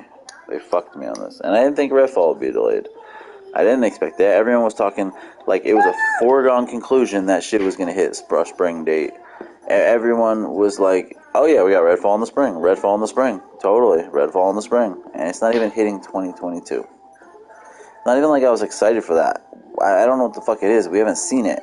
The only thing I've heard is that it's Vampires Borderlands. So it's a vampire version of Borderlands. 4-player co-op. I think 3 or 4-player co-op. What I think is a FPS a looter game with vampires. It sounds like Vampire Borderlands, which isn't that exciting, to be honest. I love Borderlands 2, but it's like since then it's just getting formula's getting old. It's getting old, man. The pre-sequel was it was cool, it was fun, but it was the same shit. I have Borderlands 3. I haven't played it yet because I'm not that excited. This looks like the same shit. Same fucking shit. Tiny Tina looks like the same shit. I love Borderlands. I have so much love for it. The first one I liked. Got the Game of the Year edition on 360. I thought it had so much style and uniqueness and was fun and the loot. And then they improved it dramatically. And Borderlands 2 was just so good and badass. Everything culminated in Borderlands 2. It really was the apex of the genre and of that IP. Borderlands 2, special place in my heart. The co-op was great. The writing was good. You had Anthony Birch writing it. Fucking, it was good, man. It was the peak. And then it never evolved. It just never seemed to evolve. It's just the same formula. What is wrong? I'm trying to put on what you want. Same formula. So like, I'm not even that excited about Borderlands anymore. And now you're going to tell me this game is going to be a copy of that? Probably an inferior copy. Just going to throw some vampires on it. Like, that's not enough for me. It ain't enough. And I fucking hated the cinematic trailer for Redfall. Hated it. It was corny. So corny. The characters, the world, cheesy, corny. Give me a real vampire game. I love vampire lore and shit. Give me a real motherfucking vampire game. Even vampire with the Y from the Life is Strange and Remember Me. God, what's their name? Developers. I liked it. In the beginning, I didn't because it ran like absolute trash. One of the worst running games in recent memory. But then once I got the PS5 update, the game ran really well. It ran a lock 60. It had a 1440p like frame resolution. It looked better. It played well now. It had less latency. It was playable. It was now playable. It was now playable, and I fucking was into it. And I scouted that game as soon as it was announced. They announced it like 2 years, 3 years before it came out. When it had barely started production, everything appealed to me. Spanish flu. You play as a doctor who becomes a vampire, who's a blood doctor, and it's a very nice dynamic there. And what is it, England, the 19th century England, 20th century England, something. All that appealed to me. I was definitely scouting that game for a while. Plus, it was published by Focus Home. Love Focus Home. They're one of my favorite. They're my favorite AA publisher in the industry. Favorite middleweight publisher in the industry, and they have been for a long time. I was on Plague Tale before everybody. Told people Plague Tale is gonna be good. It's gonna be good. Like, hey, look at this shit. It was before. It was probably a year before the game came out. Because I go on the Focus Home website, I look up these games, I research, I'm into it. Nobody cared. And then the game came out, everybody loved it. And the funny thing was, I didn't love it when it came out. I loved it before it came out, told everybody about it. Once it came out, I was like, it's... Because I had such high expectations for it. Whereas no one had high expectations, just a budget, AA, Focus Home game. Nobody had high expectations for it. So when it came out, it pleasantly surprised them. I had such high expectations because I had been scouting this game for over a year that when it came out, it did not meet my expectations. It was actually not quite as enjoyable. It's a good game, but it was a little more boring. The story was a little bit less dramatically impressive. The relationship between the brother and sister was good, but not as wildly impactful, at least early on. I just had very high expectations. That's probably why I was disappointed. That's probably why I haven't finished it or even played a ton of it yet. I bought the game day one, though. I was on it, you know. I had different expectations, but it's just funny. People are such sheep. Ain't nobody hyped that game except me. Nobody was hyping that shit. It was a year out, like, yo, Plague Tale. Telling people on the PlayStation community, like, yo, Plague Tale. Look at this shit. Nobody cared. I was like, look at the rats. Look at the rat tech. I was like, look at the rat technology. Look at this. This looks fucking good. This is gonna be good. Nobody cared. Nobody fucking cared, man. Nobody cared. And then everybody in the same PlayStation community after the game comes out, and not right after it came out, you know, it took months after the game came out, several months, because they had to be told and reassured that the game was well liked by people, that the game had good reviews, that the game was good, that the game was now a minor hit before they could be confident about saying they liked it or playing it. Because you know how people are fucking sheep, they don't have their own opinions. So once they were sure, then they started playing it. And everyone's talking about Plague Tale in the PlayStation community that I'm in. And I'm just like, bro, you guys are corny. You guys are so corny. Nobody cared when I was talking about it, and now everybody's on it. Like, so fucking corny. Just like my brother with Game of Thrones. I was like, Game of Thrones is awesome. And a few months after it's out, his girlfriend's like, you should watch Game of Thrones. It's really good. I'm like, yeah, okay. Like, you not have a fucking memory? Do you remember anything? Fucking can't stand people, dude. Can't stand people. Can't stand the industry. Can't stand people. Fucking sheep. Maybe it's just because I'm built differently through bad life experiences or whatever. I don't know. I don't get it. I don't understand it, but it seems like almost everybody is built this way. They need to be told something is good to believe it's good. Like, it's just how it is. I don't get it. I don't fucking get it. Like, I just don't understand. I don't get it. Nobody has conviction or their own opinions. Like, I don't get it. It's wild to me when in arguments people are like, but it has this review score, and Metacritic, it has sold this many copies and this many people like it. Like, and this many people are idiots. Have you seen the quality of humans on social media nowadays? The quality of the average gaming fan? Like, that is your pillar to stand on? Because other people like it? Other casual fans? That doesn't mean anything. People like trash. People score trash high. People like trash music, trash songs. People like trash movies, trash games. And some of those score well. Like, that means nothing to me. It means very little. Not nothing because it does factor into the equation, but it means nothing to my opinion. It doesn't change my opinion at all.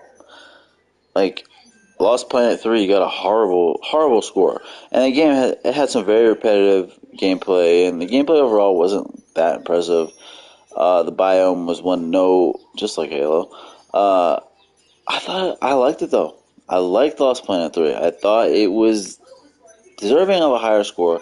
Not a super high score, but not like the trash score. What did it get? Like high 50s, low 60s?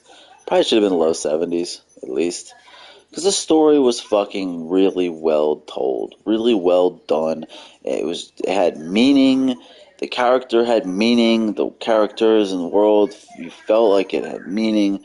The story was so well done. It felt like you were going on a journey, on a life, not lifelong, but almost, like a journey across over this man's life, and you're finding out about his family back on Earth, and you're finding about what makes him tick, and about his emotions and his regrets and his mistakes and his life. And it's the simple things. You don't need crazy shit to happen. It's the simple drama, the relatable drama. That's why God of War 2018 was so good.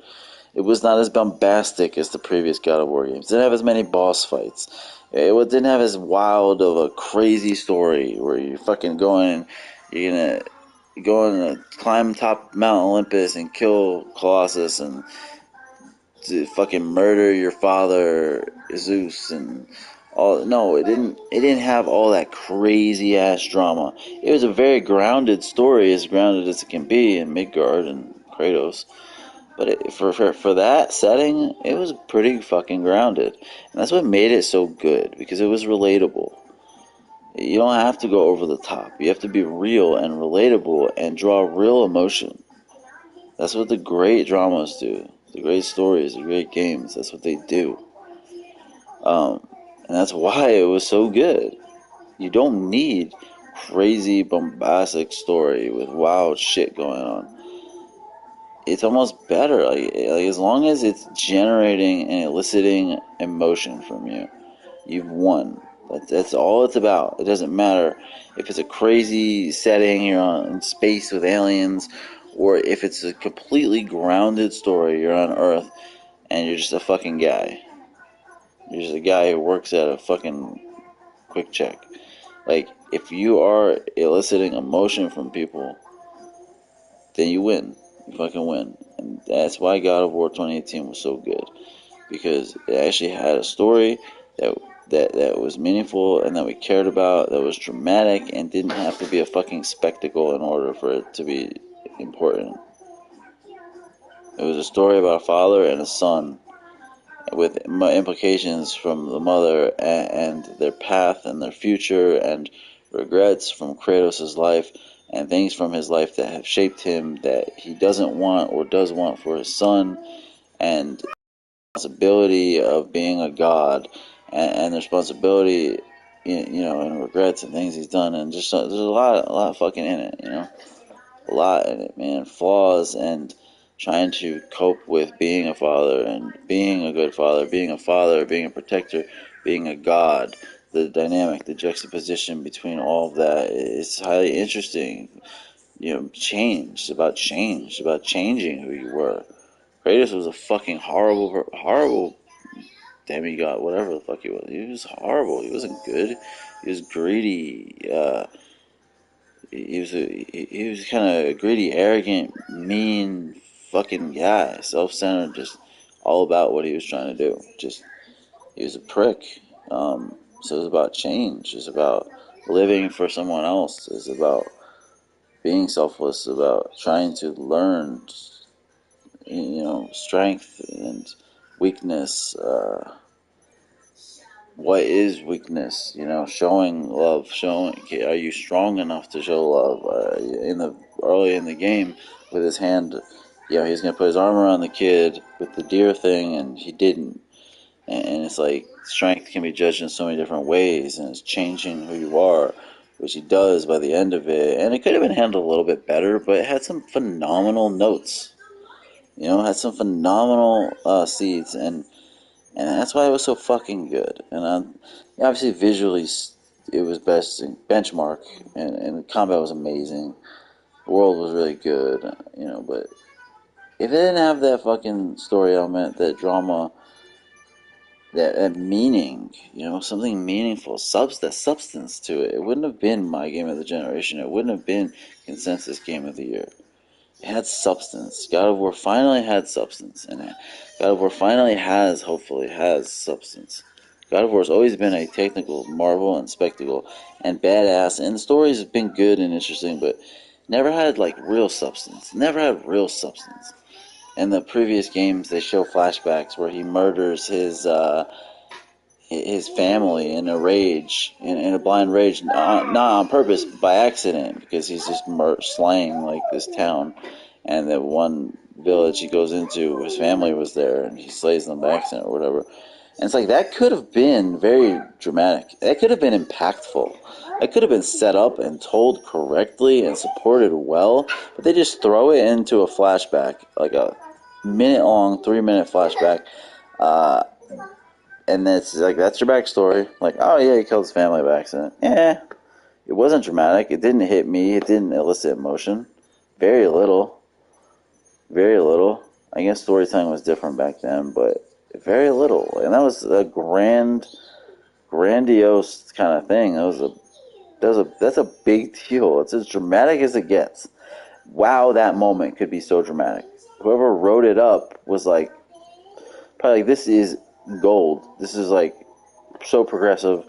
They don't have shit like this. What was it? Early 2000s in game. This is such an impactful moment, and it wasn't that. It was just a side note in the story of Kratos. Where when you say it, it sounds more dramatic than when it actually happened. It meant very little. It wasn't set up well. It wasn't executed. It was just a little blip. It was they had to. It's they had to let people know. It was an obligation. It could have been set up so well. Put a little Naughty Dog in there. Fucking Naughty Dog's brilliant at setting that shit up. So fucking brilliant. Say what you want about Joel early in The Last of Us 2, but that elicited emotion. Say what you want about The Last of Us early in the game. You barely even knew the fucking daughter, Joel's daughter, but that elicited emotion. They set that up well enough. They executed well enough that it was dramatic. It made you feel something. Kratos' thing, killing his family, it made me feel nothing. God of War 2018, very minor moments in that made me feel more than that huge dramatic thing of Kratos killing his family. It's the little things, it doesn't have to be crazy over the top. So God of War's got substance now. I just hope it continues in the Ragnarok. I don't think Ragnarok's going to be as good of a game. I think it's going to be more exciting, more quote-unquote fun, whatever the fuck that means. It's going to have more combat, more boss battles and more story packed in there, but you don't need things packed in. You need quality, not quantity. You need, relatable drama. Good, impactful, relatable moments in drama. And that's why the dynamic is so good with Atreus and Kratos. I just hope it's as good. Because Corey didn't direct this game. Corey didn't direct it. Corey is the one who added substance to God of War. So God of War 18 is by far the greatest God of War game of all time. It's one of my favorite games of all time. Corey added substance. I know he is involved, but to what extent, I don't know. He's working on a new IP. It seemed like he was burnt out a bit after 2018. How involved was he? I fear that while being a very good game, maybe great game.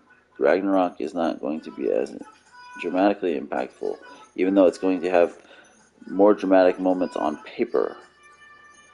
You know, confronting Odin and Atreus, literally, you know, becoming Loki. Now that we know he's Loki, and Freya, of course, Freya's redemption for Kratos killing her son, Baldur.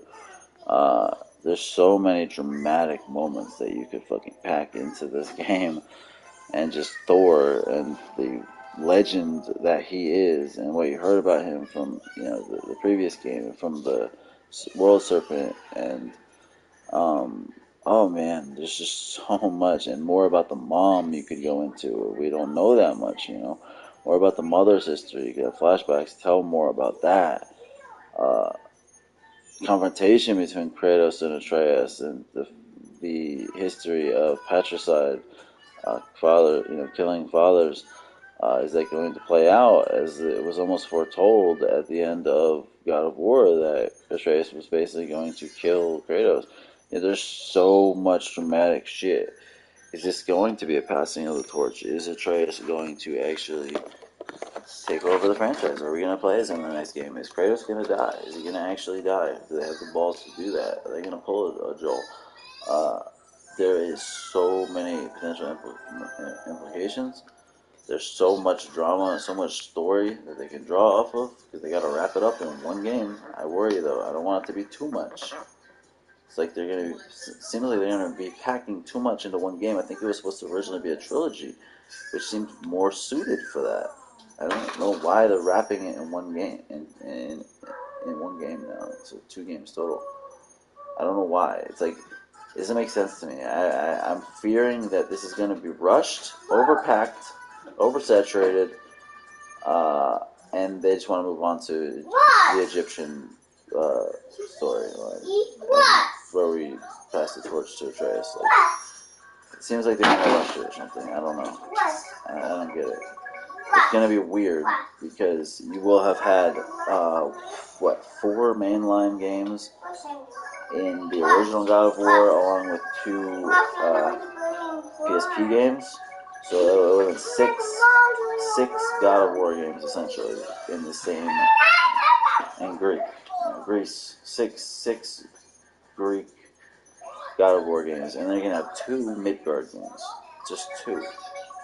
When you actually have more substance there, 2 Midgard games to cover all of the lore, all of the Norse mythology, all the lore in Norse mythology, all the bosses and characters and lore that they have, and to cover the whole growing up and story of Atreus and Kratos and Freya and her revenge, and the Valkyrie, and Odin, who we've not even seen yet, and Thor, and the World Serpent, and whatever, God knows whatever else they have in store, and giants, and all of this in just 2 games, and just 1 game to wrap it.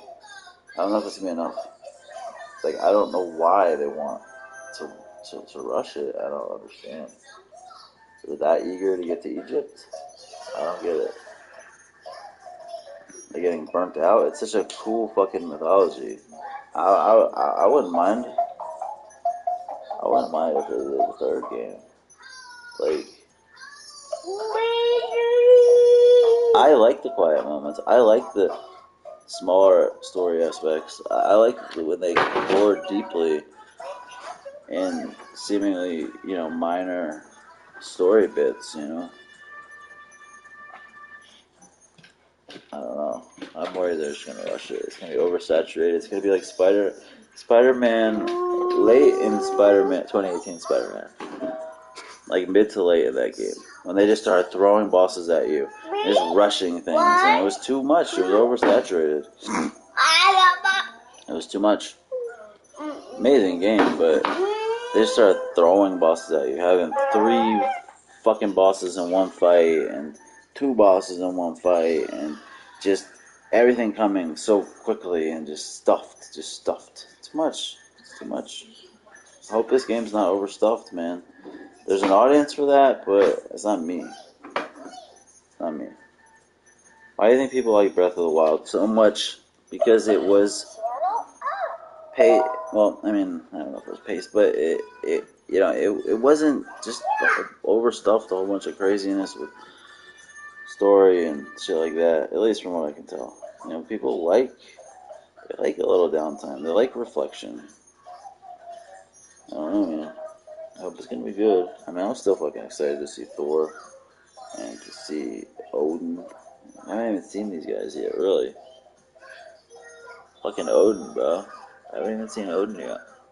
Oh, I can't wait to see his depiction. I'm a little worried about Thor's depiction.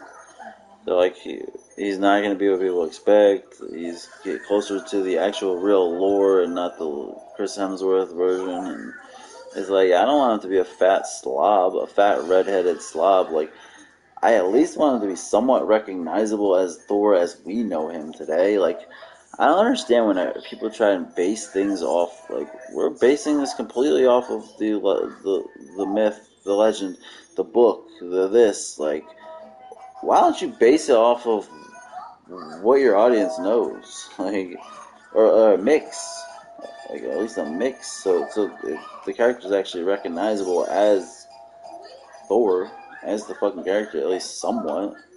It will have very little impact if he literally is not recognizable as Thor, other than Mjolnir, the fucking hammer, which looked a little small, to be honest. But if they give it its own flavor, they give him its own flavor, and that's fine. But they did that shit with the Witcher television show. We're basing it off the book. So we can have characters look and act nothing like you expect from the games. Well, the reason why the Witcher show was made in the first place is because of the games.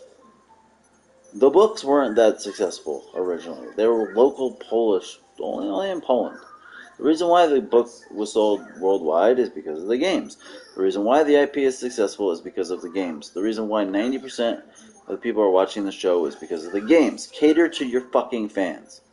Cater to your fans. Don't go artsy and fucking, we're gonna base it off the book. We're gonna base it off... No. Fucking play to your fans. Give your fans what they want. Your fans made you. Your fans made the IP. Your fans make the show. At least cater to them a little bit. Fuck's sakes, I totally disagreed with that with the Witcher show. When they're like, yeah, the characters don't have to look like them, and they don't have to be this way because we're basing it off the book. Like, you got the show. The popularity came from the games. Like, come on, man. That shit is garbage. I hated that. Hated that. Hated that. Basing it off the books. Because the books are the reason why the show exists. Fuck out of here. So fucking corny. Whatever. But it's like, I don't have a problem with Santa Monica, doing their own thing with Thor, but at least don't make it a dud. If they make him crazy looking and totally different from what people expect from Thor, I think it could be a miss. Like, the reason why people are excited about seeing Thor is because Thor is popular. Because of Chris Hemsworth, primarily. And the legend and all that. And it's like, people have a certain idea of Thor. So it's, I don't want them to go too crazy off kilter. Sometimes people try to out-art themselves. This is still a business about entertainment. It's an entertainment business. Like, let's not be overly artsy here. And let's get to the core of what the original mythology was with the character when we read in original Norse scripture. And no, nobody's doing that. Think about what the mass majority of the audiences want. Still have your own artistic vision. That's what makes things great. But if you don't hit with that, your artistic vision does not hit, then you fucked up. So we'll see. I just hope Thor is at least somewhat recognizable, somewhat interesting. As long as he's a really interesting character with depth, I'll be fine with it. As long as they do a good job. If you go for fucking an artistic or realistic interpretation instead of this idealized interpretation, and it doesn't hit, and it's not good, then you fucked up bad. Even if the character is not very good, doesn't have a lot of depth, if he looks like fucking Thor, the way people recognize, it'll still be exciting. So you better fucking hit. You're gonna take this character and make him unique and different from what people expect. You better hit. You better be a really well-written, well-played character where it works. It just better work. The interactions better work. Better fucking work. And Odin can be anything. Odin's fine. Odin's depicted in many different ways. What, dude? Across many different media. Odin can be anything. Fuck, how long's the show? I don't think anybody's watching. I haven't played. I'm gonna eat something. I didn't even play, really. No one's gonna watch these streams anymore. If anyone did watch or watches on replay, take this as a podcast. Take it as a fucking podcast. A fucking rambling podcast. And no, we're gonna eat. We're gonna eat. I'm gonna get off. We're gonna eat, okay? But yeah, hype for the show, man. Hype for State of Play, baby. We're gonna see Stray, July to August, release date. I predict we're gonna see. Give me one sec, kid. We're gonna see Helldivers 2, which will release fiscal year 2022. We're gonna see an exclusive from First Contact, an exclusive from End Dreams. Maybe we'll see Astrobot. We're going to see Call of Duty VR, which will be more significant than the Jackal mission in Modern Warfare, or in Infinite Warfare. We might see Final Fantasy 16, which I think will have a spring 2023 release date. We could see a lot of things. Maybe they'll give us the God of War release date, September 30th, at this show. They said no first party, but they are having first party with VR. So we're going to see more Call of the Mountain. Let's hope it's not super on rails. I got you, bud. So let's just hope. But I'm signing off. I'll probably come back on later, and I'll actually play something and react to the State of Play.